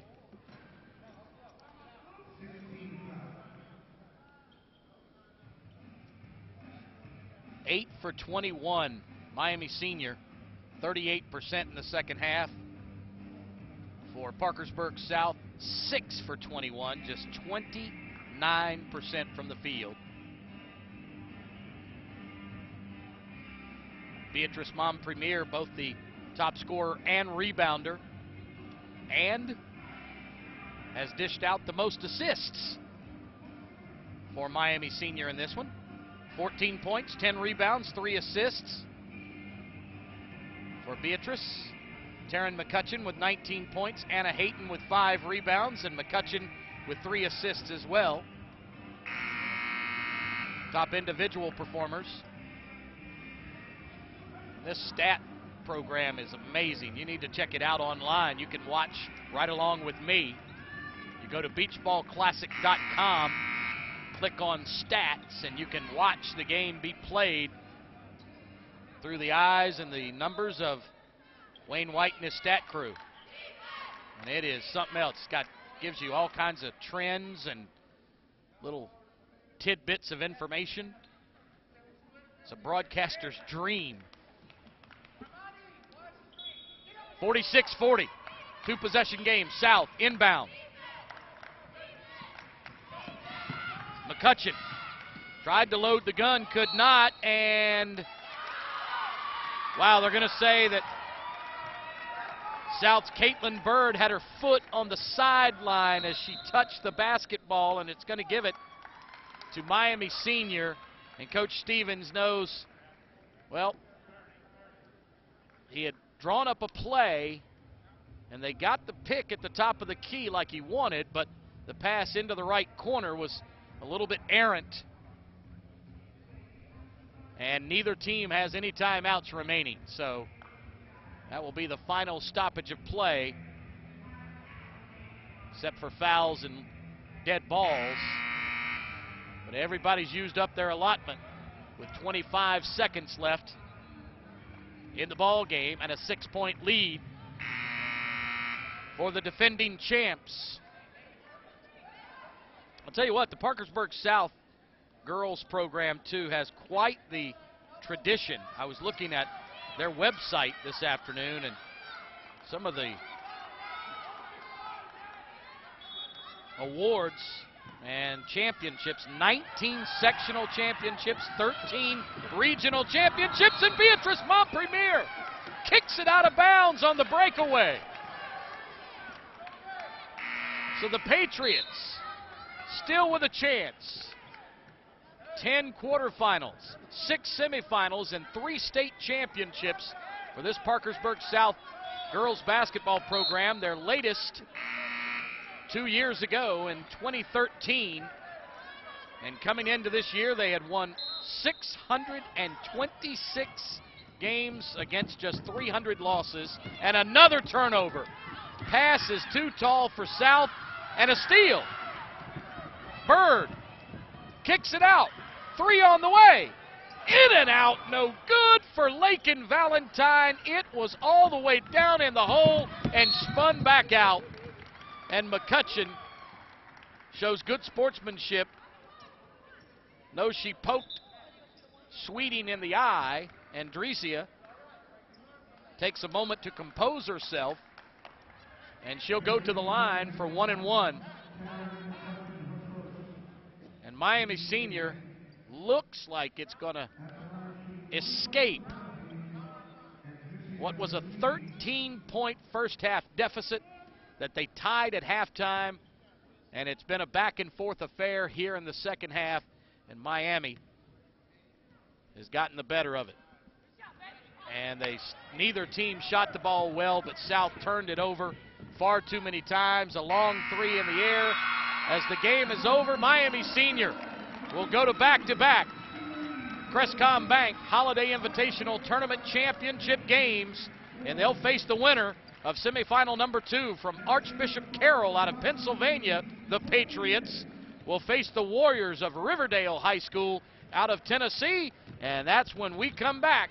Final words on this one and a quick look at semifinal number 2 as both coaches, Sam Baumgarten and Scott Stevens, share a laugh and a handshake at midcourt and know that both of their teams played great basketball here tonight as Miami Senior wins it and moves on to the championship. We're back in just a moment. Stay close. You're watching the CBHI presented by VisitMyrtleBeach.com. During the holidays, our days become even busier with holiday parties and, of course, shopping. HTC is the place to shop for that perfect gift, and they're also happy to help you through the holidays by connecting you with family and friends, being your little helper with online shopping, and settling in with you for a good movie at the most wonderful time of the year. HTC will connect you to everything on your wish list. HTC wishes you happier holidays with the best products, prices, and packages. Visit or go online at htcinc.net. HTC, this is life. Connect with it.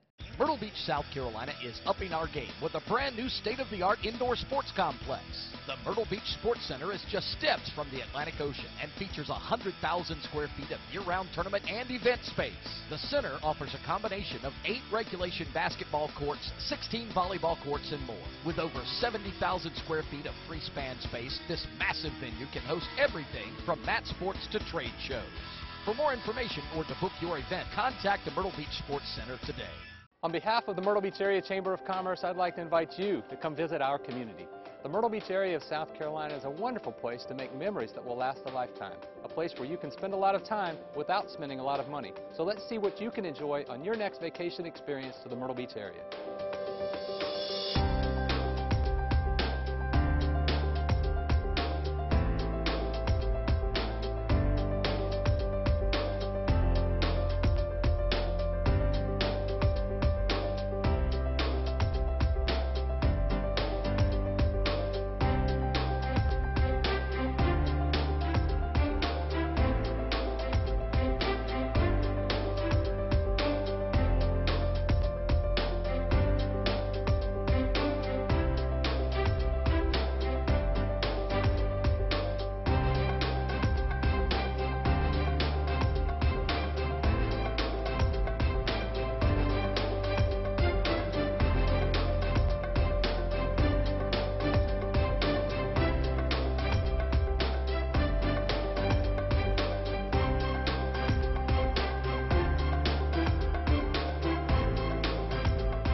Welcome to the Breakers Resort, located on the beautiful white sand beaches of the Atlantic Ocean in the heart of the Grand Strand. You'll feel at home in the Breakers' spacious rooms and be amazed at the beautiful views from your private balcony. Enjoy a cool drink from the Red Parrot Bar and Grill, then relax in the 418-foot lazy river. Take a dip in the indoor and outdoor pools while your kids become pirates on a water adventure on the pirate ship attraction. The Breakers Resort in Myrtle Beach. Everything you need for that perfect vacation.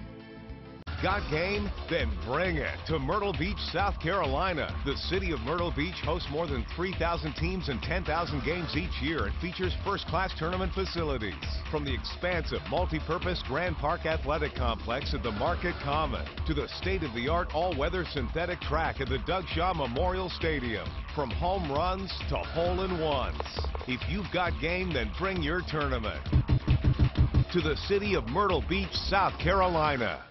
During the holidays, our days become even busier with holiday parties and, of course, shopping. HTC is the place to shop for that perfect gift, and they're also happy to help you through the holidays by connecting you with family and friends, being your little helper with online shopping, and settling in with you for a good movie at the most wonderful time of the year. HTC will connect you to everything on your wish list. HTC wishes you happier holidays with the best products, prices, and packages. Visit or go online at htcinc.net. HTC, this is life. Connect with it. Myrtle Beach, South Carolina is upping our game with a brand new state-of-the-art indoor sports complex.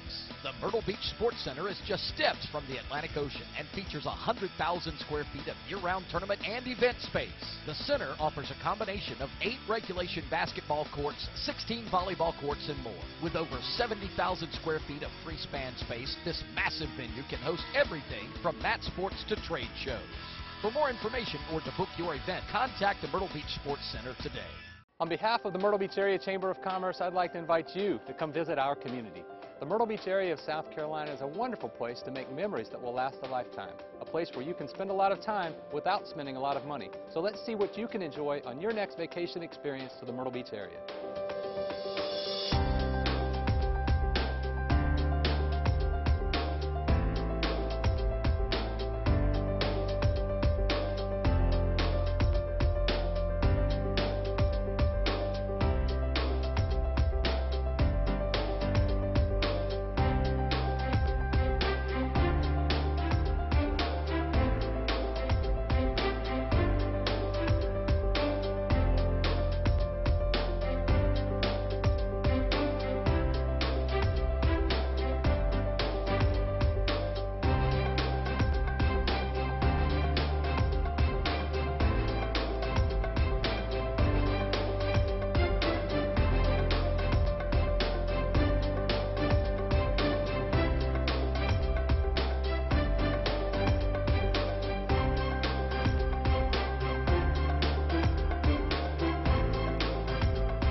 Welcome to the Breakers Resort, located on the beautiful white sand beaches of the Atlantic Ocean in the heart of the Grand Strand. You'll feel at home in the Breakers' spacious rooms and be amazed at the beautiful views from your private balcony. Enjoy a cool drink from the Red Parrot Bar and Grill, then relax in the 418-foot lazy river. Take a dip in the indoor and outdoor pools while your kids become pirates on a water adventure on the pirate ship attraction. The Breakers Resort in Myrtle Beach. Everything you need for that perfect vacation.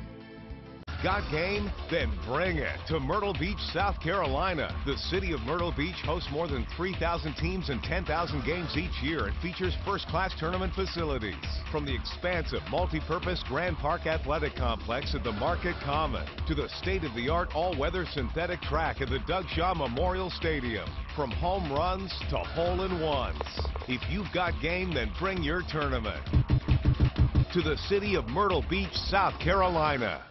During the holidays, our days become even busier with holiday parties and, of course, shopping. HTC is the place to shop for that perfect gift, and they're also happy to help you through the holidays by connecting you with family and friends, being your little helper with online shopping, and settling in with you for a good movie at the most wonderful time of the year. HTC will connect you to everything on your wish list. HTC wishes you happier holidays with the best products, prices, and packages. Visit or go online at htcinc.net. HTC, this is life. Connect with it.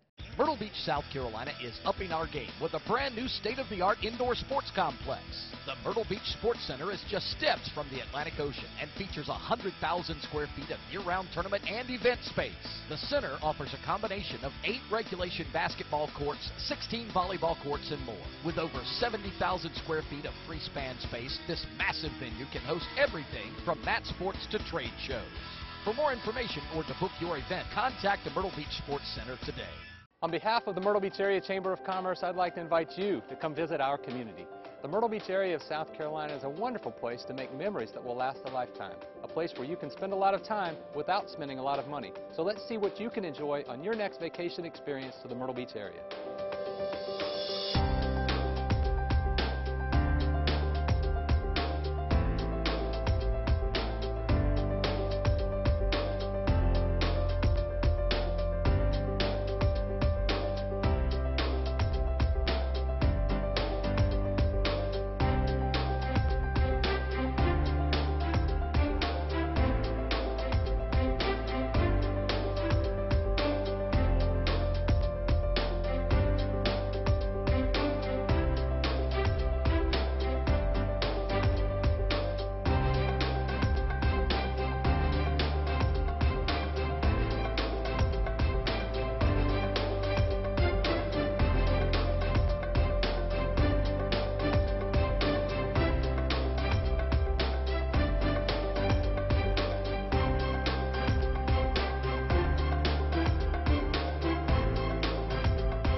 Welcome to the Breakers Resort, located on the beautiful white sand beaches of the Atlantic Ocean in the heart of the Grand Strand. You'll feel at home in the Breakers' spacious rooms and be amazed at the beautiful views from your private balcony. Enjoy a cool drink from the Red Parrot Bar and Grill, then relax in the 418-foot lazy river. Take a dip in the indoor and outdoor pools while your kids become pirates on a water adventure on the pirate ship attraction. The Breakers Resort in Myrtle Beach. Everything you need for that perfect vacation.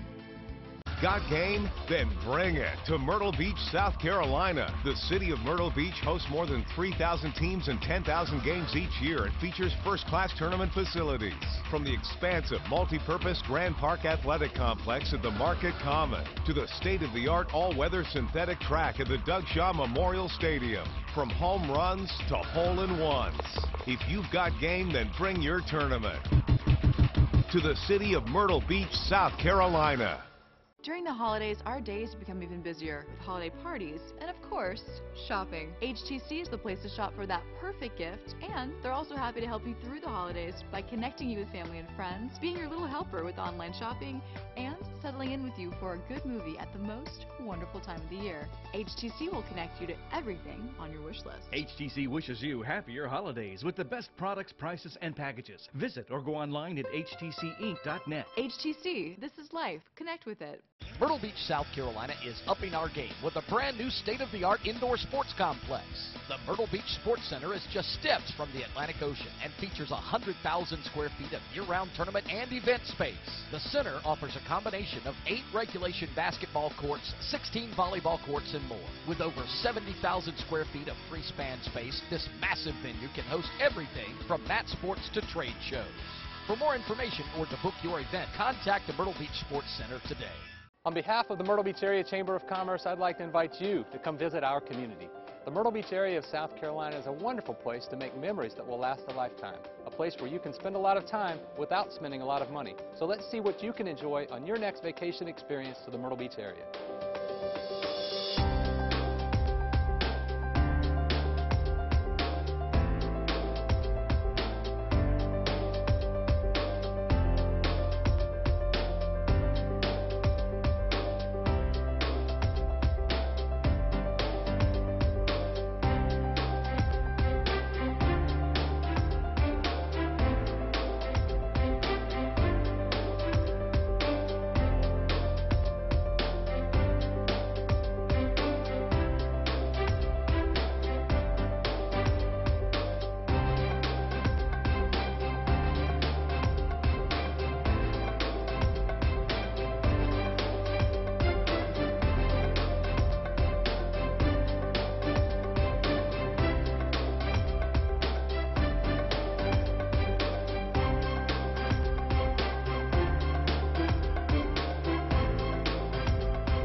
Welcome to the Breakers Resort, located on the beautiful white sand beaches of the Atlantic Ocean in the heart of the Grand Strand. You'll feel at home in the Breakers' spacious rooms and be amazed at the beautiful views from your private balcony. Enjoy a cool drink from the Red Parrot Bar and Grill, then relax in the 418-foot lazy river. Take a dip in the indoor and outdoor pools while your kids become pirates on a water adventure on the pirate ship attraction. The Breakers Resort in Myrtle Beach. Everything you need for that perfect vacation.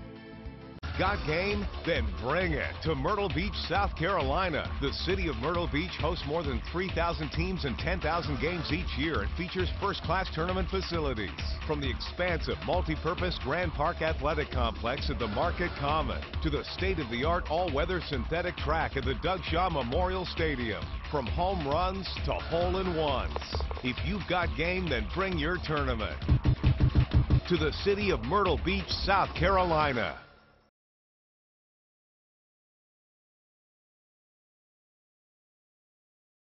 In Myrtle Beach, South Carolina. A little bit longer a break there than we anticipated, but we got some things going on in the production truck that we mere mortals shouldn't even know about. But we had our first semifinal in the book, and Miami Senior from Miami, Florida, is going back to their second straight championship game and their third championship all time, but they can be the second team all-time to win back-to-back championships.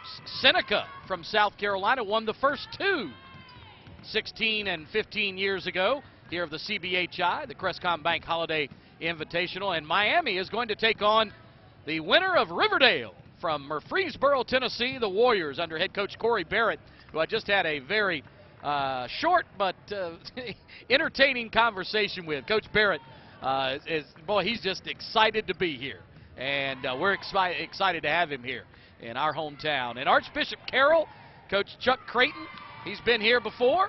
His team won it 2 years ago, so we could have back-to-back champions, if you want to consider it that way. But Archbishop Carroll, the 2012 Crestcom Bank Holiday Invitational champion. They're 4-2 on the year. They defeated Christ Church 72-40 in the quarterfinals to get here. And Riverdale, the Warriors, are 12-1 and defeated William Fleming High School from Virginia 65-46 to get to the championship game.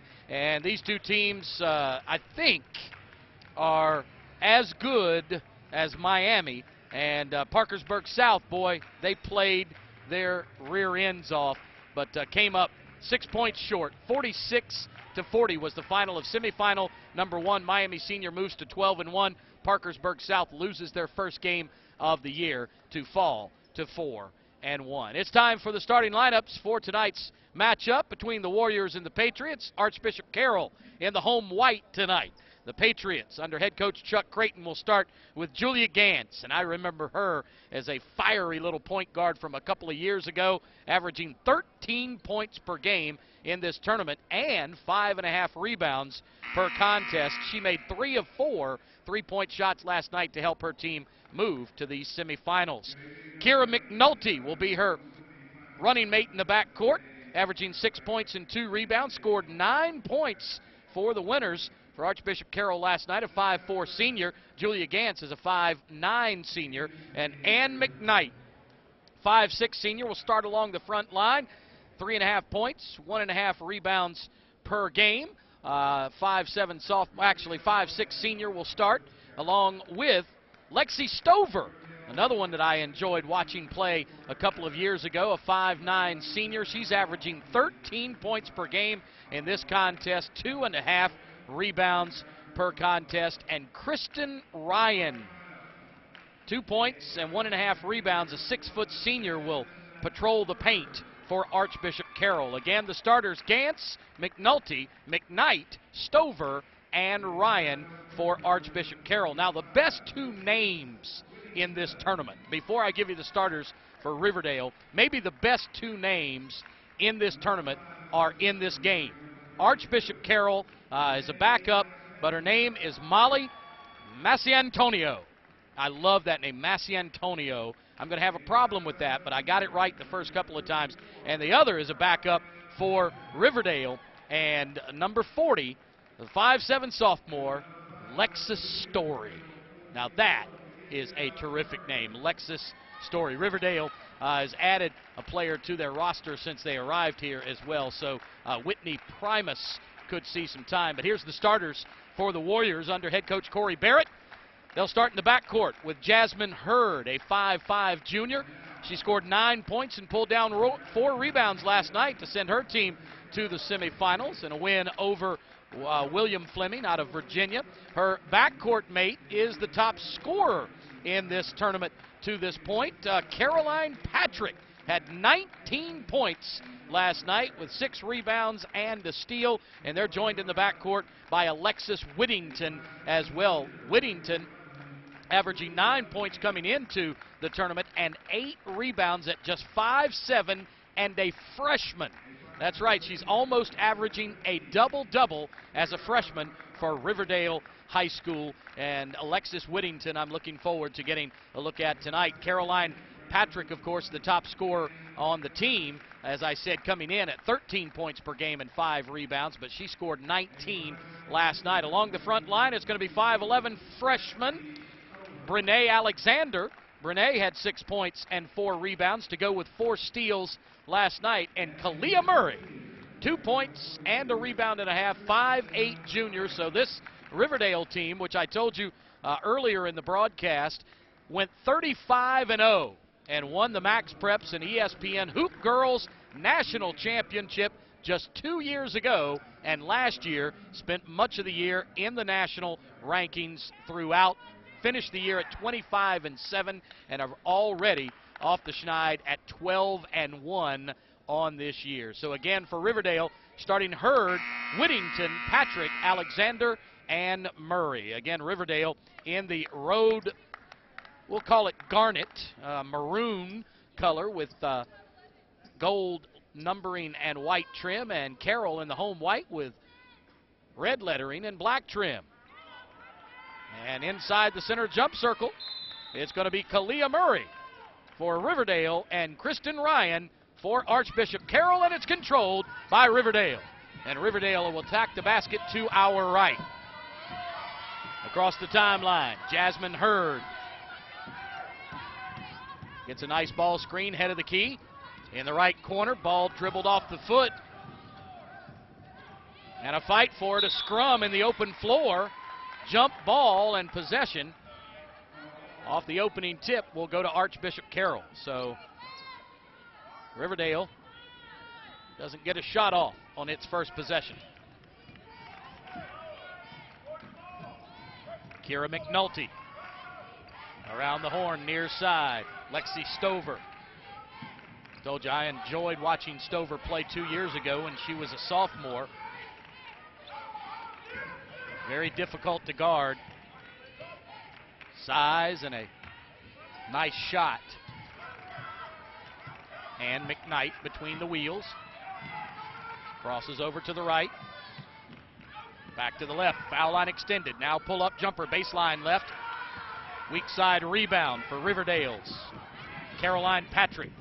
Patrick ahead to Hurd. Baseline. Dribble penetration and a foul on the attempt. Kristen Ryan begs to differ. She didn't like the call. She thought she got all leather. But Brene Alexander will go to the line for Riverdale, and Karam's out the first.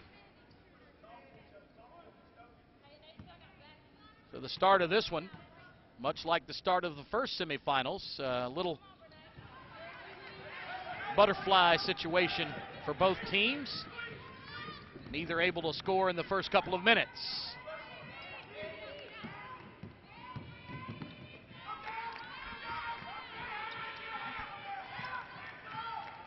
Wide open for the shot, decided against it, Kira McNulty. And another miss for the Patriots. Brings the Warriors to the forecourt. Running one-hander, short. Big rebound for Gantz.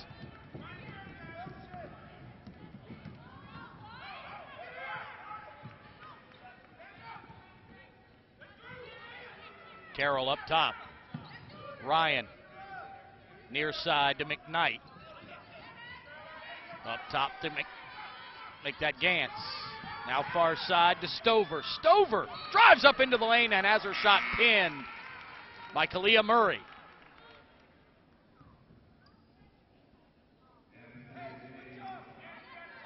Ball blocked out of bounds by Riverdale. Will stay with the Patriots. 2 minutes gone, neither team has scored.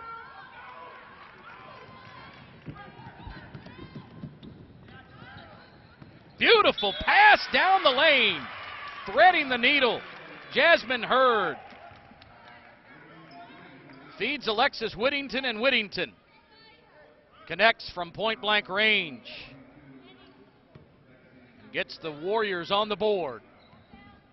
2 minutes and 8 seconds in, and completes the old-fashioned three-point play. Officials for tonight's game: Esau Johnson, Leanne Percival, and Joe Rosano.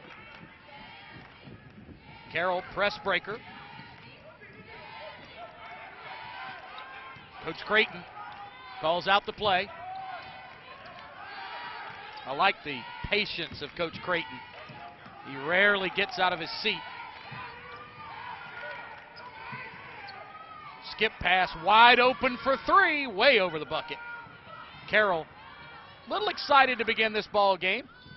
Strong on shots would indicate that. Look at the maze that Jasmine Hurd knifes her way through. Coach Creighton finally off the bench. I think he's a little concerned his team has played almost 3 minutes and haven't gotten on the board yet. But he knows it's only a matter of time, and it's a one-possession game still. Here's a set play from out of bounds, perfectly executed to Alexis Whittington. I told you I talked to Corey Barrett before the game, and I don't think I've ever talked to a coach who was more excited about being in Myrtle Beach at Christmas than Coach Barrett. Here's a dribble drive to the baseline. Nice job. At the foul line, it's a steal. All the way to the rack at the other end. Yeah, it is Anastasia Hayes. I thought they hadn't made a substitution yet, but Anastasia Hayes, who scored 9 points last night, but averaging 17 points in the tournament, gets started early. She had 11 steals through the first 2 games, and add one more to that now, and it pays off with a fast break bucket. And a 7-0 lead.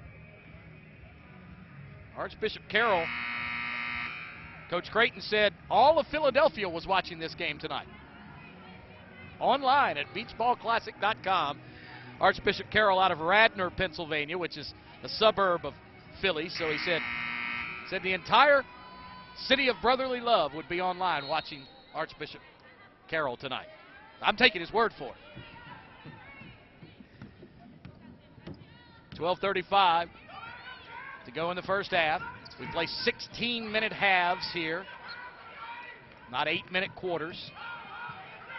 Here's a foul line extended. Thought I had a jumper there, but a full three-point shot from the top of the key is again back rimmed and off. And here's a runner that is woefully short, but a rebound by Deja Messenger.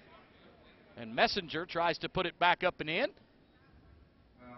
She's going for her first field goal in the tournament. She's made 2 foul shots to this point. She can add 2 more right here and make it a 3-possession game. It is already, so she drops the first. Archbishop Carroll inserts Bella Sorrentino. Love that name too. Bella. It's a great name. Second foul shot is rattled home. 9-0 to start the ball game. But don't worry, it won't be the worst of any team today. If you hadn't heard, the University of Kentucky led UCLA, the storied program in Westwood, 24-0. And they were up 31-7 at the half.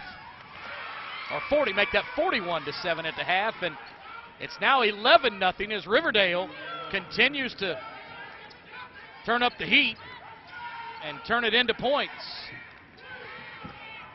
Here's another deflection and a kick. They're going to call a defensive foul. Joe Rosano whistles up Riverdale for a foul as they cross the timeline. Carroll keeps possession. Bella Sorrentino lines up and gets it in the backcourt. Bella's a 5'9" sophomore, averaging 2.5 points and 5 rebounds a game. Bounced off the foot into the backcourt again, and they're going to say it was off of Riverdale.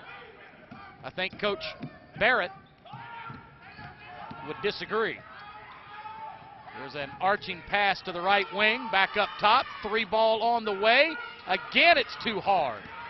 Every shot for Archbishop Malloy to this point has been too long, and you would attribute that normally to the early energy that you have to kind of burn off at the beginning of a ball game. And well, we're almost 5 minutes worth of burn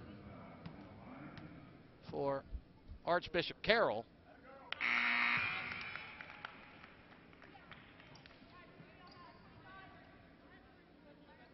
And Riverdale is making hay at the foul line right now.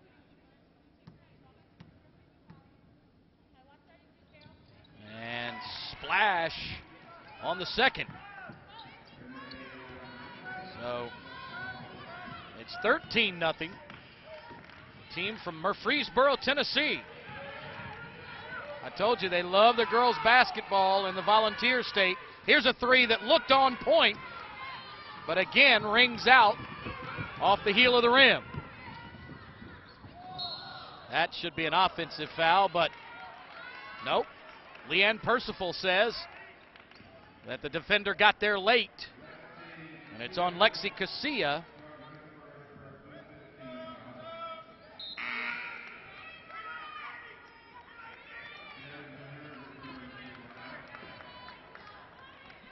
The substitution again, Jasmine Hurd back in the ball game for Riverdale. She'll trigger in.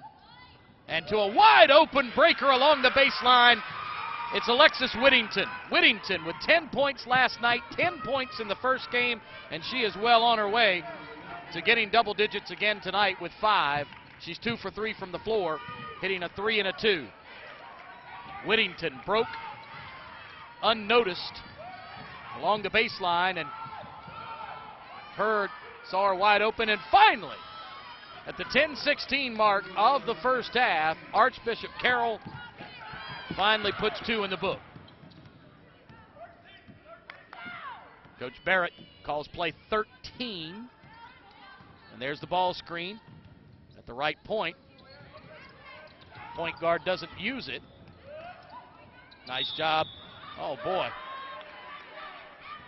Talk a little physical play now, as Whittington went down to a knee but kept her dribble alive, and then she was summarily attacked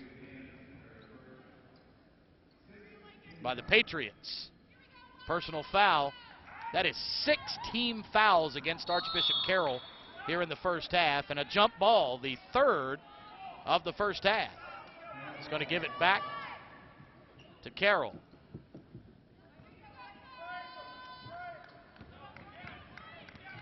So the Patriots trying to put 2 buckets together for the first time. Good defense by the Warriors.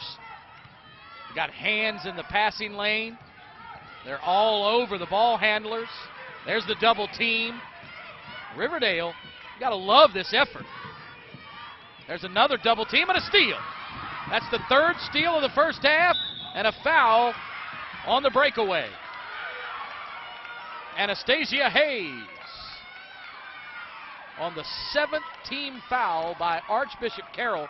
They've committed 17 fouls, and we haven't played 7 minutes yet.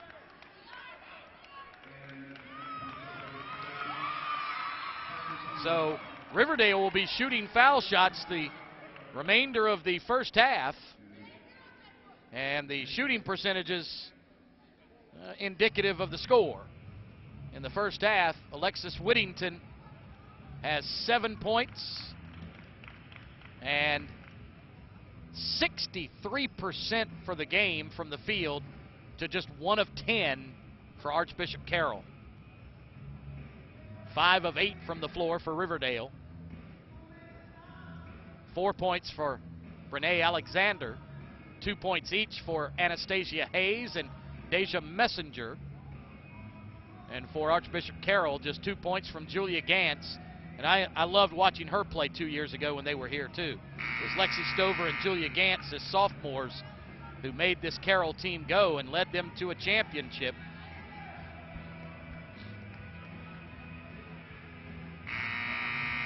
It's going to take some work for them.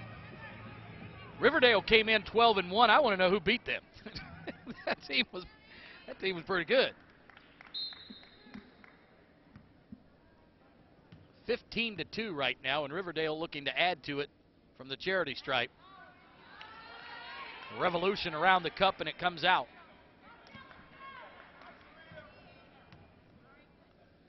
Second attempt on the way, and this one is perfect. Anastasia Hayes adds to her 4 points, make it 3 points now. Carroll trying to force the action a little bit on the offensive end now. I'm sure Coach Creighton said that's the way we got to get the ball in, but inside like that. And I thought for certain that's what Archbishop Carroll was going to try to do, was force the action by getting the ball into the paint, and they got it right underneath the bucket, but then they spun it off the bottom of the backboard.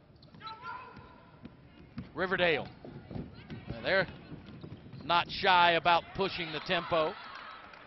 Anastasia Hayes shovels a pass down low to Caroline Patrick, and Patrick has the ball batted away from behind.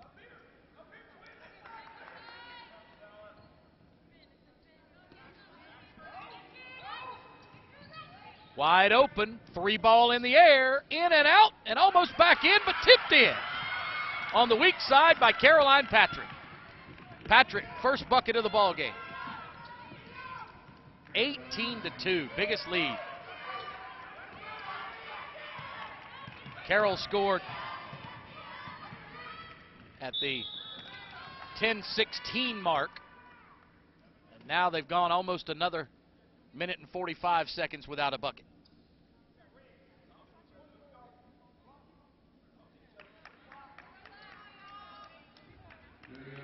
I mentioned it in the first game that this new stat package, they get some little interesting tidbits up in here, and you know, trends and runs and things of that nature. Broadcasters delight.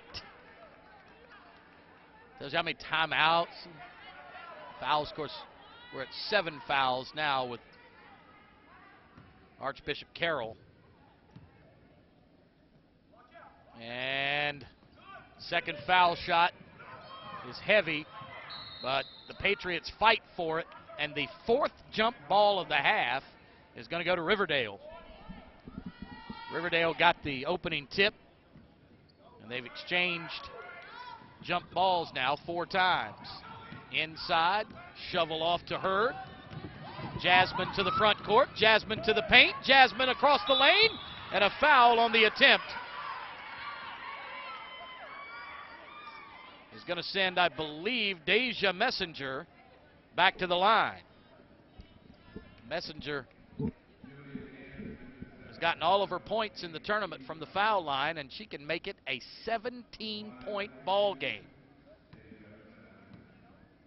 That would be the largest of the half. She gets the shooter's roll on the first one.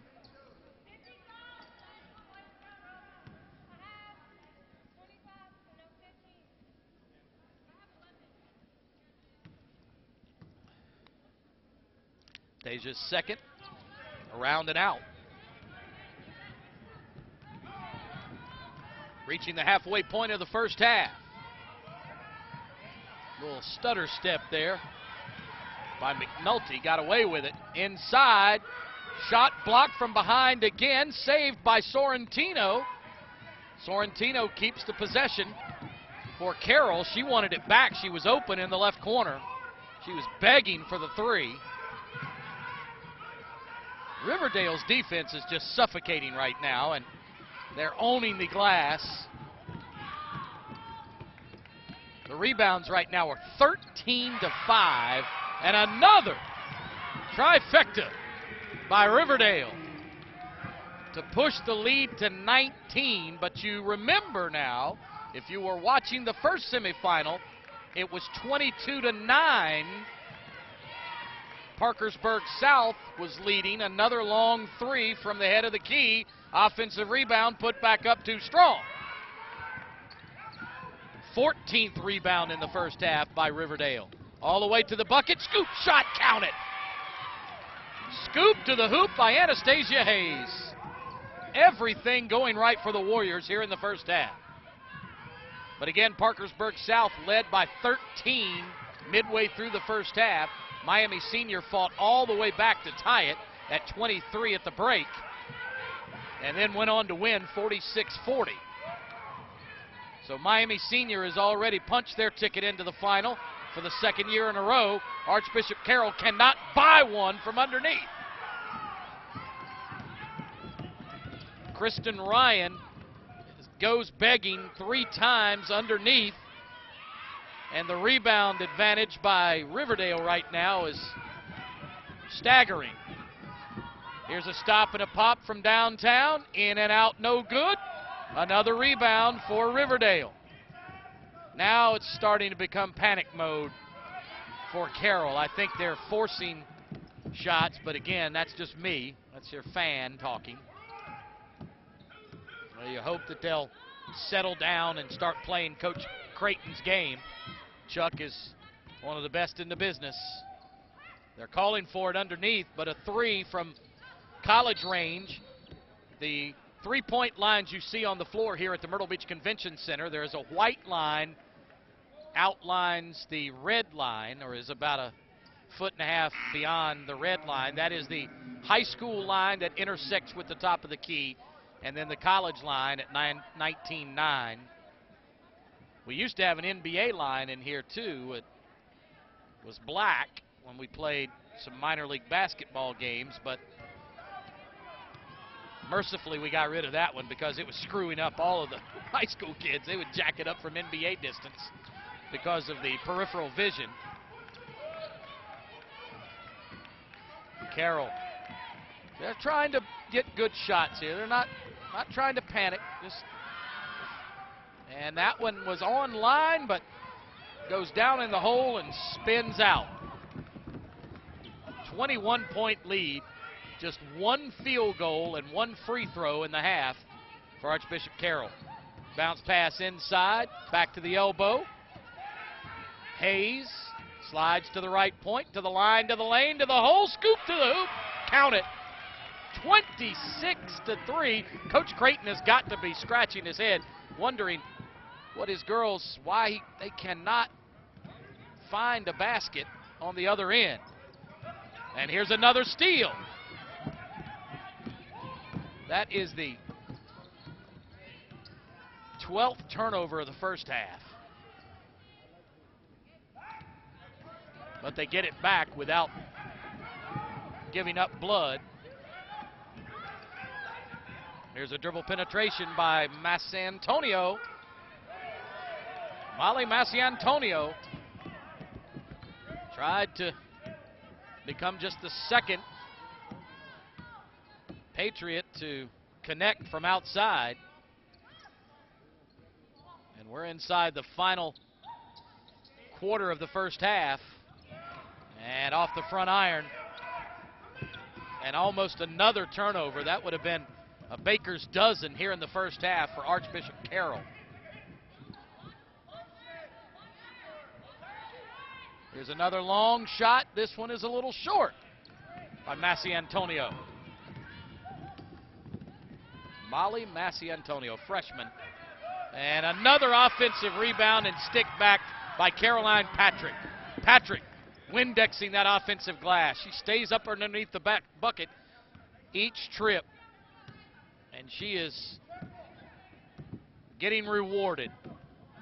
25-point lead. And Riverdale turns it over yet again. Breakaway again. Anastasia misses the shot, and then an over-the-back foul on Caroline Patrick, trying to get another offensive rebound with 3:13 to go in the half.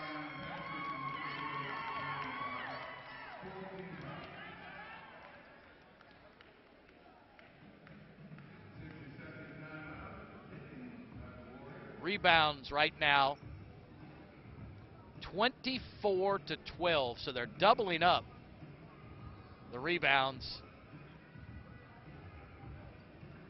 of John Carroll. Timeout on the floor gives me a chance to let you know that tomorrow we will be broadcasting right here on beachballclassic.com, courtesy of visitmyrtlebeach.com. The Lady Tar Heels of North Carolina versus Elon, the Fighting Phoenix of Burlington, North Carolina. Well, it's actually Elon College, North Carolina is the name of the town, but just outside of Burlington. So two schools that are about, I want to say, as the crow flies, 20 miles apart in North Carolina. Burlington and Chapel Hill come to Myrtle Beach to play. How about that? So, Coach, one of the main reasons is the new head coach of the Elon College Phoenix is Charlotte Smith, one of the all-time greats at the University of North Carolina, and she loved coming to Myrtle Beach when she was a player and an assistant for North Carolina. So now that she's a head coach at Elon, she wants to play her old mentor. And please don't, assign any meaning to my saying old mentor, just her mentor, because Sylvia Hatchell is a young thing now that she's beat that cancer. And she is a child again almost, the way she approaches coaching. The youthful exuberance is back. Here's another drive across the lane. Shot up is no good. And then on Monday afternoon, we will bring you the championship game, Miami Senior versus the winner of this one. And that championship game, I'm going to have to look. I think it's at 2:30. No, it's 2:15. So we'll be on the air at 2 o'clock. 2 o'clock on Monday afternoon for the championship game. Neither team can buy one now, and that bucket is going to be waved off by Brene Alexander. And Coach, I just heard Coach Creighton say, look, it's a 32-minute game, ladies, not a 34-minute game. All right? We got plenty of time. Or it's not a 16-minute game. I don't know where I came up with 35. I was just adding the two that I looked at the board. Said it's a 32-minute game, not a 16-minute game. And we got plenty of time. And so just stay under control.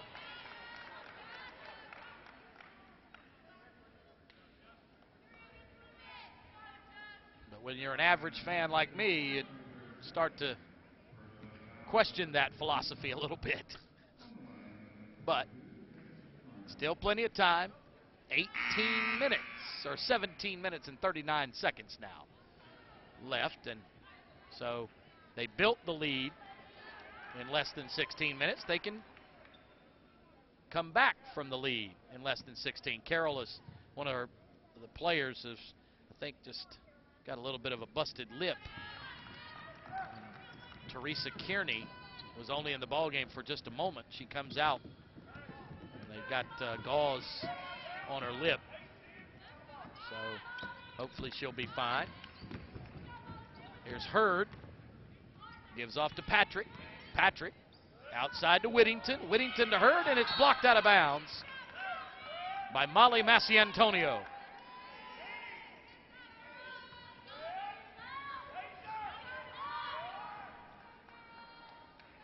.80 seconds left in the first half.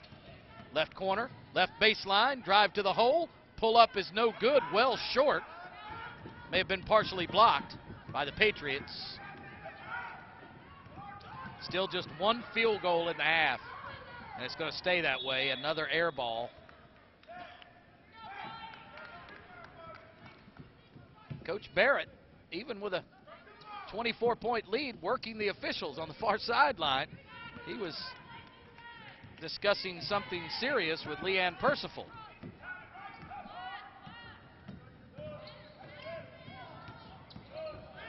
That is, I'm telling you, that is as nice a weave halfway down Blood Alley as I've seen run in high school basketball. Here's another three, got it! Finally, they break the drought as, wow, finally, a three-point shot is connected upon. I believe that was Jessica Carney. And shot up off the glass is good. An answer by Deja Messenger. Wide open for another three. Let's make it two in a row. No. Missed by Carney. And that'll work the first half. 2 field goals.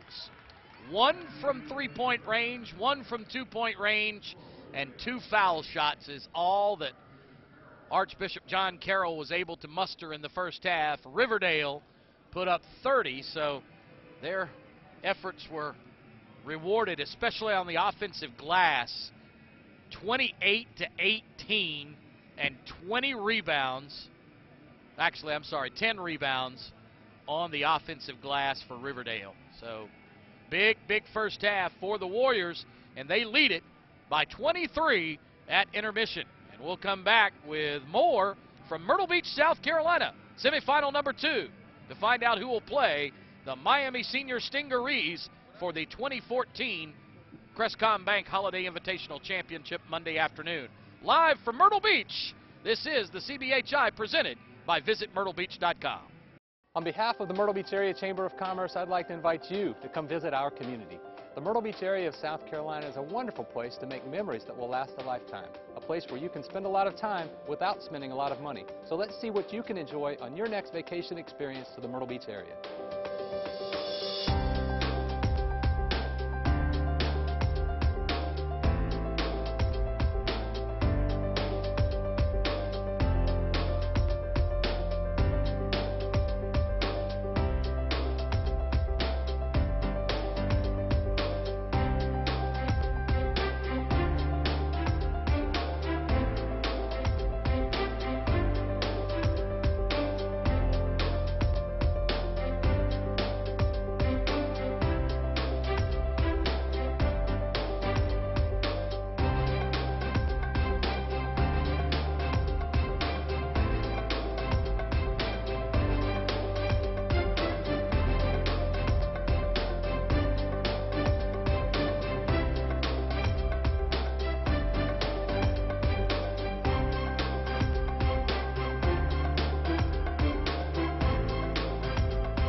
During the holidays, our days become even busier with holiday parties and, of course, shopping. HTC is the place to shop for that perfect gift, and they're also happy to help you through the holidays by connecting you with family and friends, being your little helper with online shopping, and settling in with you for a good movie at the most wonderful time of the year. HTC will connect you to everything on your wish list. HTC wishes you happier holidays with the best products, prices, and packages. Visit or go online at htcinc.net. HTC, this is life. Connect with it. Welcome to the Breakers Resort, located on the beautiful white sand beaches of the Atlantic Ocean in the heart of the Grand Strand. You'll feel at home in the Breakers' spacious rooms and be amazed at the beautiful views from your private balcony. Enjoy a cool drink from the Red Parrot Bar and Grill, then relax in the 418-foot lazy river. Take a dip in the indoor and outdoor pools while your kids become pirates on a water adventure on the pirate ship attraction. The Breakers Resort in Myrtle Beach. Everything you need for that perfect vacation. got game, then bring it to Myrtle Beach, South Carolina. The city of Myrtle Beach hosts more than 3,000 teams and 10,000 games each year and features first-class tournament facilities. From the expansive multi-purpose Grand Park Athletic Complex at the Market Common to the state-of-the-art all-weather synthetic track at the Doug Shaw Memorial Stadium. From home runs to hole-in-ones. If you've got game, then bring your tournament to the city of Myrtle Beach, South Carolina. Welcome back to Myrtle Beach, South Carolina for the 16th annual Crestcom Bank Holiday Invitational Championship. This is our girls' version of the Beach Ball Classic, which will be played for the 34th time the week following Christmas. We always begin the 26th of December through New Year's Eve. And we have the big Beach Ball New Year's Eve party and crown another champion. And tonight, boy, Riverdale's Warriors look for all the world like they want their first Beach Ball or Crestcom Bank Holiday Invitational Championship.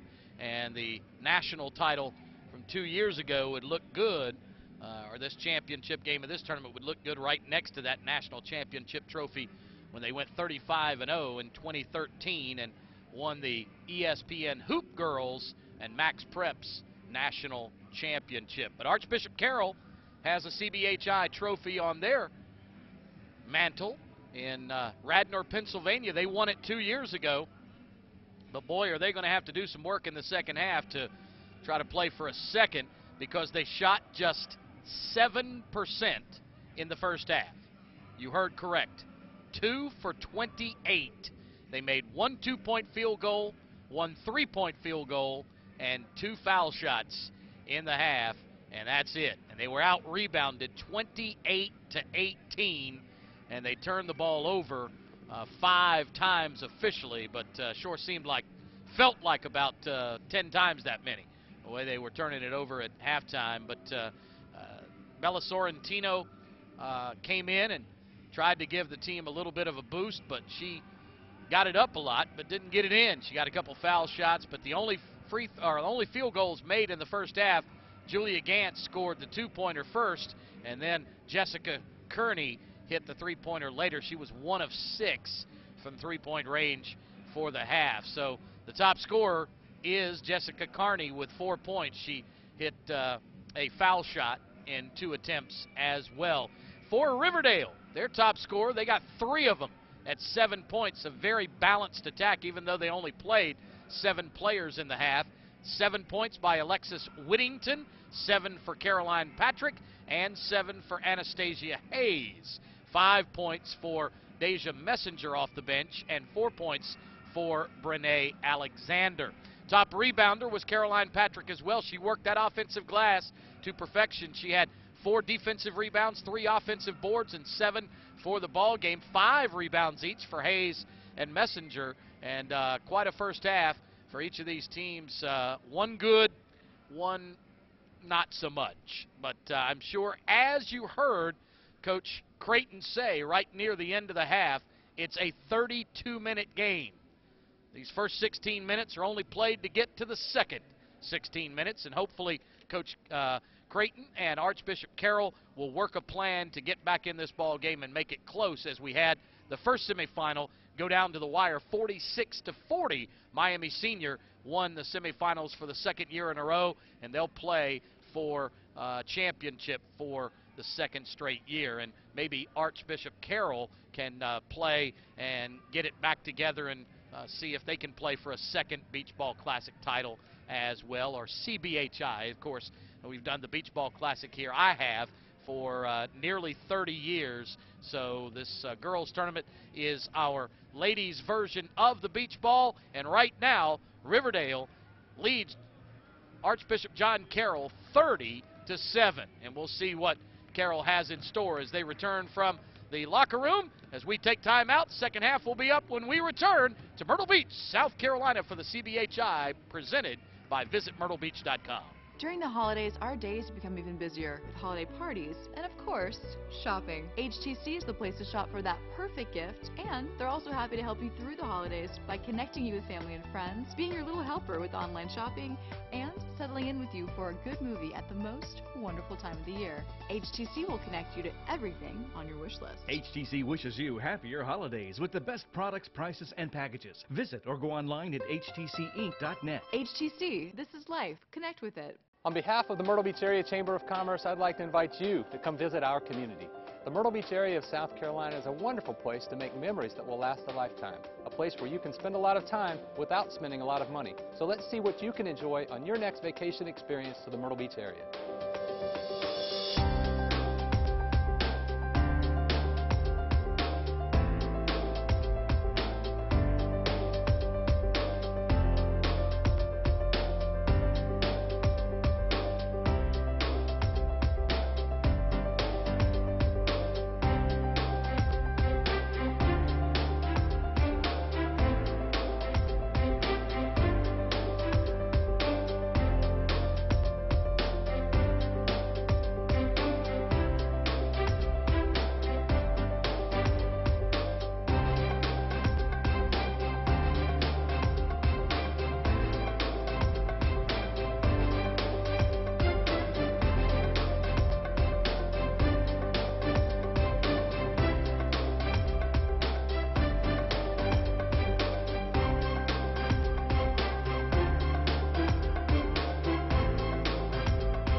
And we're set for the second half of action as Riverdale leads Archbishop Carroll 30-7. But good news, bad news situation for Archbishop Carroll is that they do have a senior-laden starting lineup. Matter of fact, all 5 starters, Gantz, McKnight, McNulty, Stover, and Ryan, are seniors, have been through the wars, have won state championships, won a beach ball or CBHI championship 2 years ago.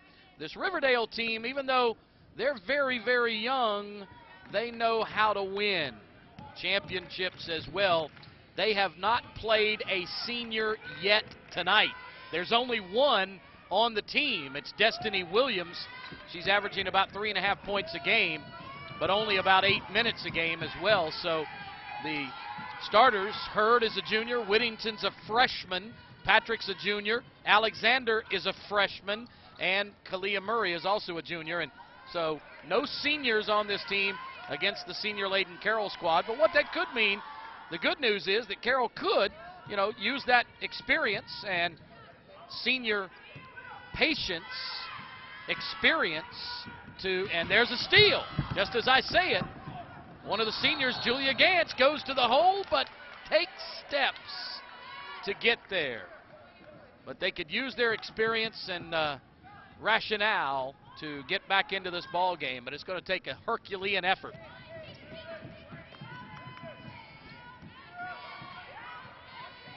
A minute gone.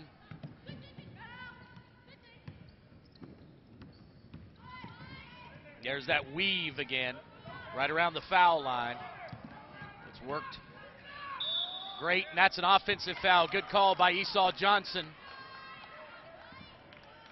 I know, my eyebrow went up too. That's I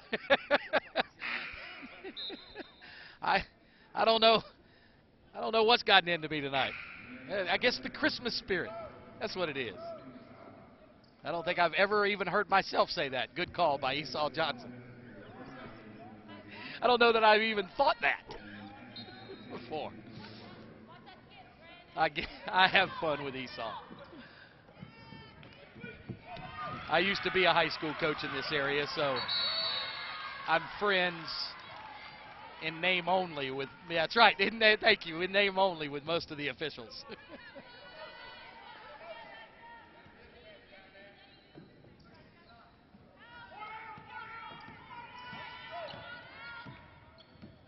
Riverdale trying to add to their lead here, and what a nice feed down low. Drive, draw, and dish for the 2.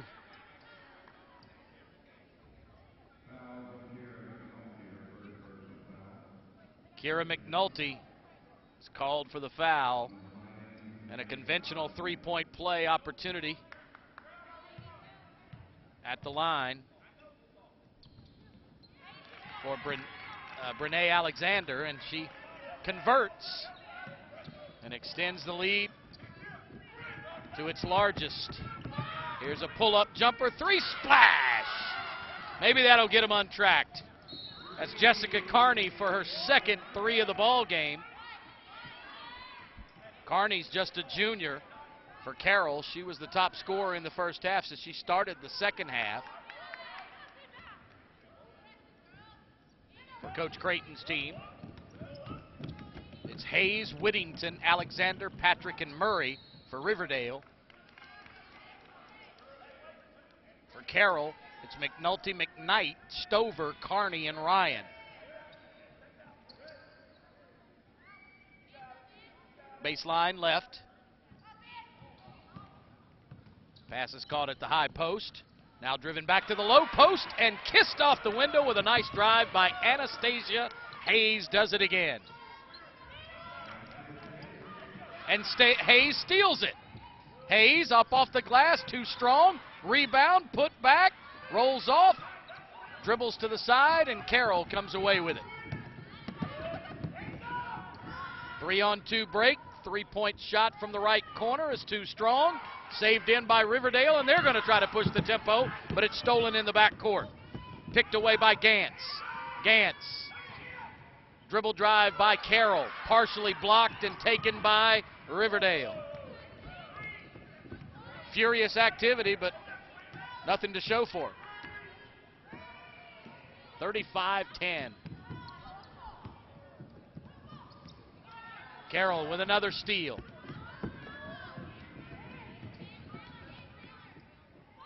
Here's another trifecta in the air. This one is off the front of the rim.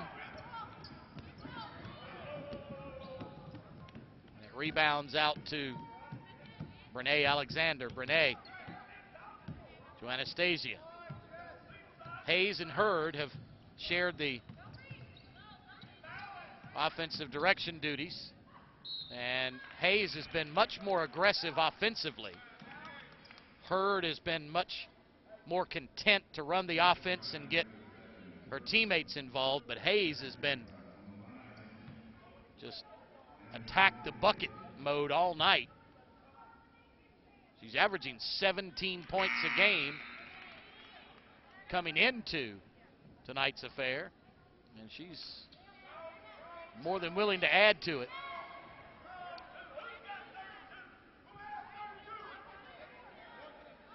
Hayes with 10 points now. 2 for 3 at the line. Her fourth attempt. It rattles the rim, but finds the net. Carroll to the forecourt. That's McNulty. McNulty off to Carney. Far side to Sorrentino. Sorrentino. Ball is deflected.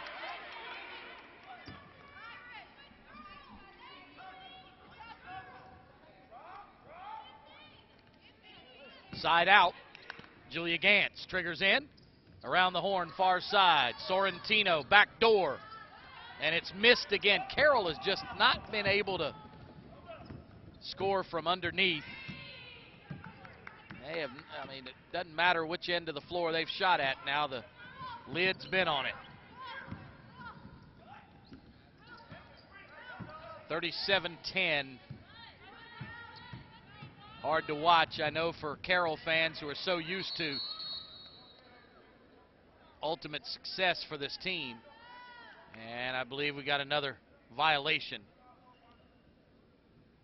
Travel against Riverdale. We'll give it back to Carroll. Jump ball again. Jump ball, says Wayne White. So, alternating possession to the Patriots. Anastasia Hayes twisted her ankle. She had that problem in the first half and then proceeded to go off for about 6 or 8 points in a row.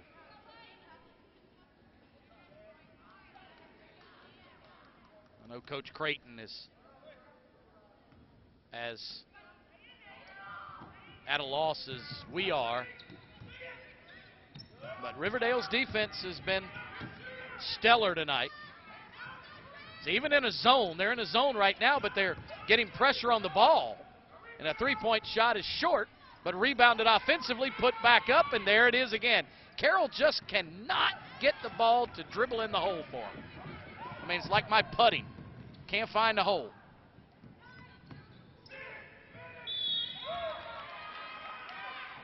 We've got a tie up underneath. And it's going to send Alexander back to the line.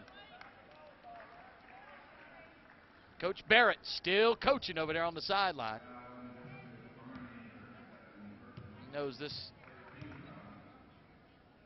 outcome might just have been decided, but he still wants his girls to play hard because you never know what might sneak back in.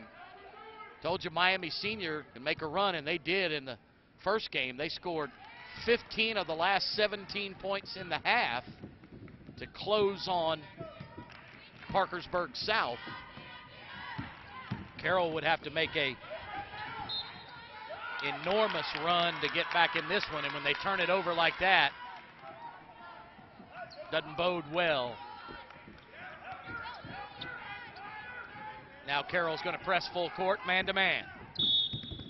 And we got a foul on the offensive end. A push-off by Riverdale. Alexis Whittington. And dare I say, another good call by Esau Johnson? I think it was. Here's a backdoor, and over the head of Lexi Stover. And Carroll can't win for losing right now.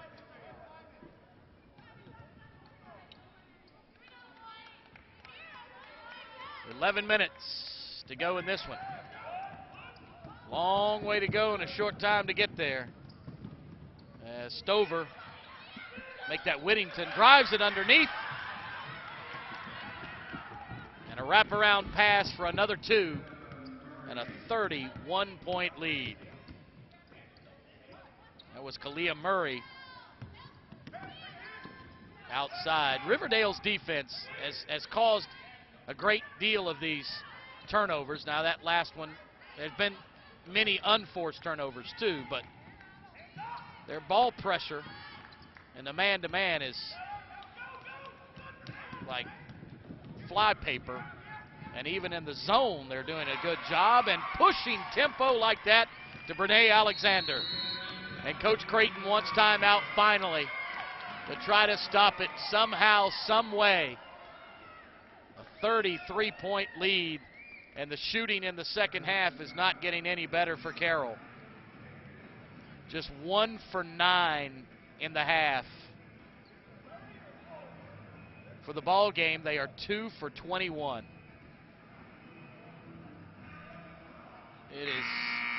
It is hard to fathom what they have done in this ball game. 2 for 28 in the first half, 1 for 9 in the second half, 3 for 37 in the ball game, single digits, 8% field goal shooting, as compared to 41% for Riverdale. They're 4 of 8 here in the second half.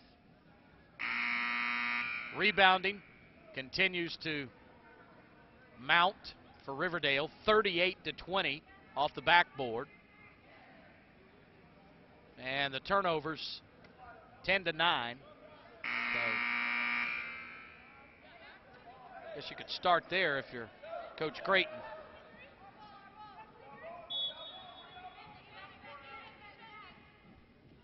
Final 10-15 as Carroll looking for something positive.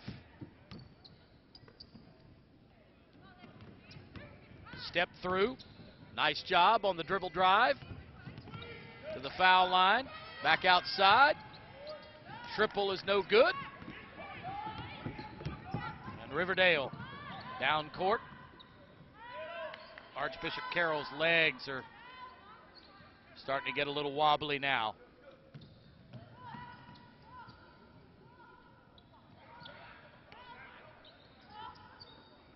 Three down and out and back in. Boy, there might be the microcosm of the game. Really a forced shot that rimmed out, banks off the backboard, and goes back in to give you a 26-point lead. Make it a 36-point lead. That one shot right there might be the snapshot of the ball game. And there's another steal. Brene Alexander to the hole, and it's a 48-10 lead. And sometimes when you're a coach and you see this happen, what you can do is try to start coaching in spurts, coaching in pods, maybe 2 minutes. So let's just win this next 2 minutes, then win the next 2 minutes. You know you're not going to be able to come all the way back, but let's do some positive things in the next 2 minutes to win that game. And Coach Creighton is trying to figure out what that is. And Coach Barrett says, let's talk this over a little bit as they slow things down. But a 38-point lead and an explosion, or shall we say an implosion, by Archbishop Carroll. 1 of 11 in the half. Just cannot buy it. 6 of 10 for Riverdale. So it looks like tomorrow at 2:15, or actually Monday at 2:15, your championship game is going to be Miami Senior against Riverdale from Tennessee, Murfreesboro, and Miami Senior from Miami, Florida. Had a couple of Tennessee juggernauts, Shelbyville, Tennessee, Shelbyville Central, and Riverdale, showing that Tennessee basketball has not lost its luster in the past few years at the high school level. So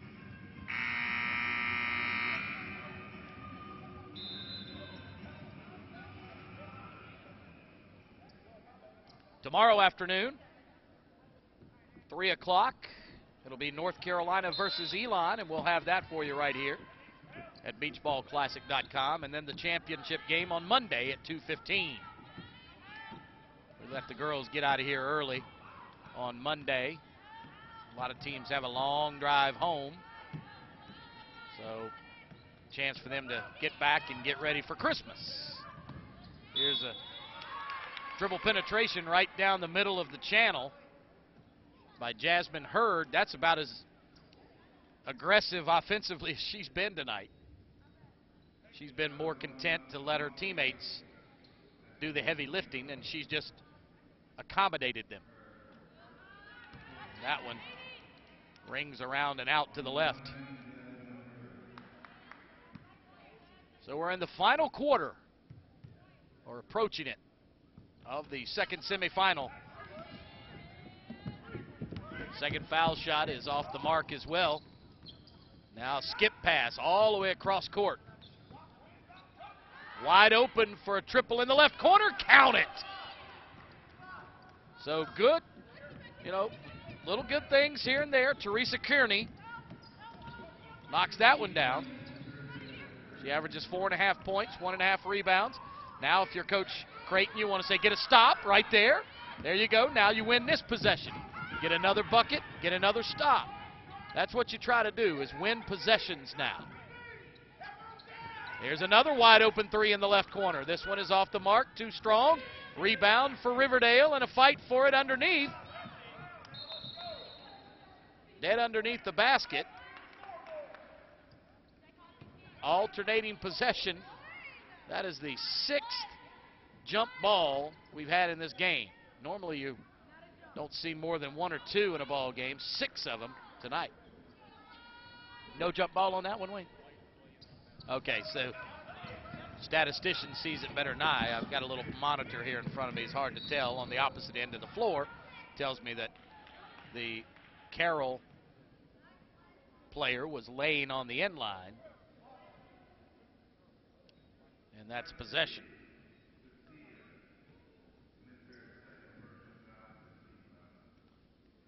Your top scorer for Riverdale is Brene Alexander now with 13. Caroline Patrick leading rebounder with 9. And Jasmine Hurd assist with 3 as we have a Carroll player down beneath the cylinder. Jessica Carney leads in the scoring column for Carroll with 7. 5 rebounds for Julia Gantz and 2 assists for Molly Massantonio.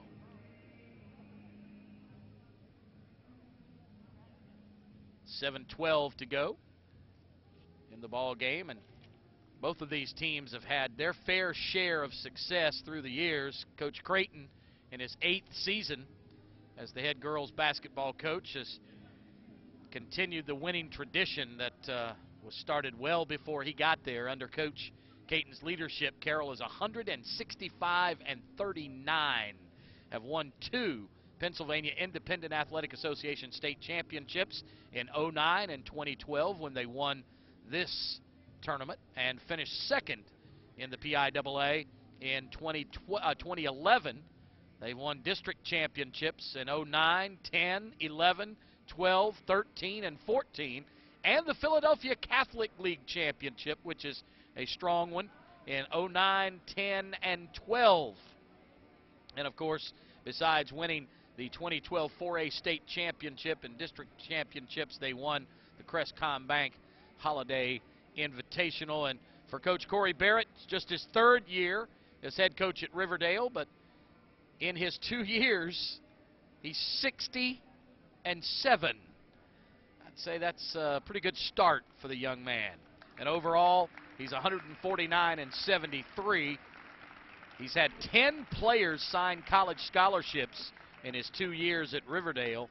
And the 2013-14 McDonald's and WBCA All-American Alexa Middleton, that's Alexa Middleton, was the 3A Mrs. Basketball in the state of Tennessee.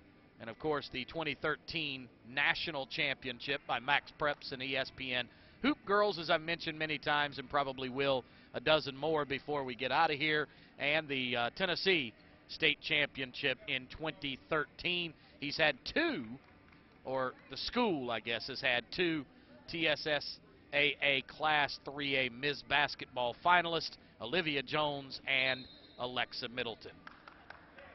So, very storied programs, these two, Riverdale and Archbishop Carroll, as we wait on the substitution. 48-13, not indicative of the Carroll program at all. We really thought that the winner of this game would be the favorite going into the championship game, but hasn't proved to be the case as far as Archbishop Carroll's concerned, and that has a lot to do with Riverdale's defense. Second free shot is rattled home by Alexis Whittington.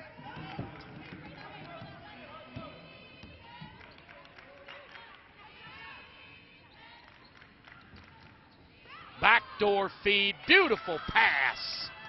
Now that's what you need right there. You see, now Coach Creighton can work with that. He can say, hey, you know, you're still making your cuts. You're not giving up on running the offense. Still the back door. You look for your teammates. And everything might not come out to your advantage tonight, but if you keep doing those things, when we leave here, when we get back to Philadelphia, everything's going to be just fine. This is what these tournaments are for. You'd like to win them, but if you can't, you get better. And now they're still fighting. Nice job. Another 3-ball. Yes! Carroll puts 2 buckets together for the first time tonight. They've scored back-to-back buckets without giving up one. And they could get 3 in a row. Ooh, that should have been off of Riverdale, I believe, but Joe Rossano was on top of that, opposite end of the floor from where I am.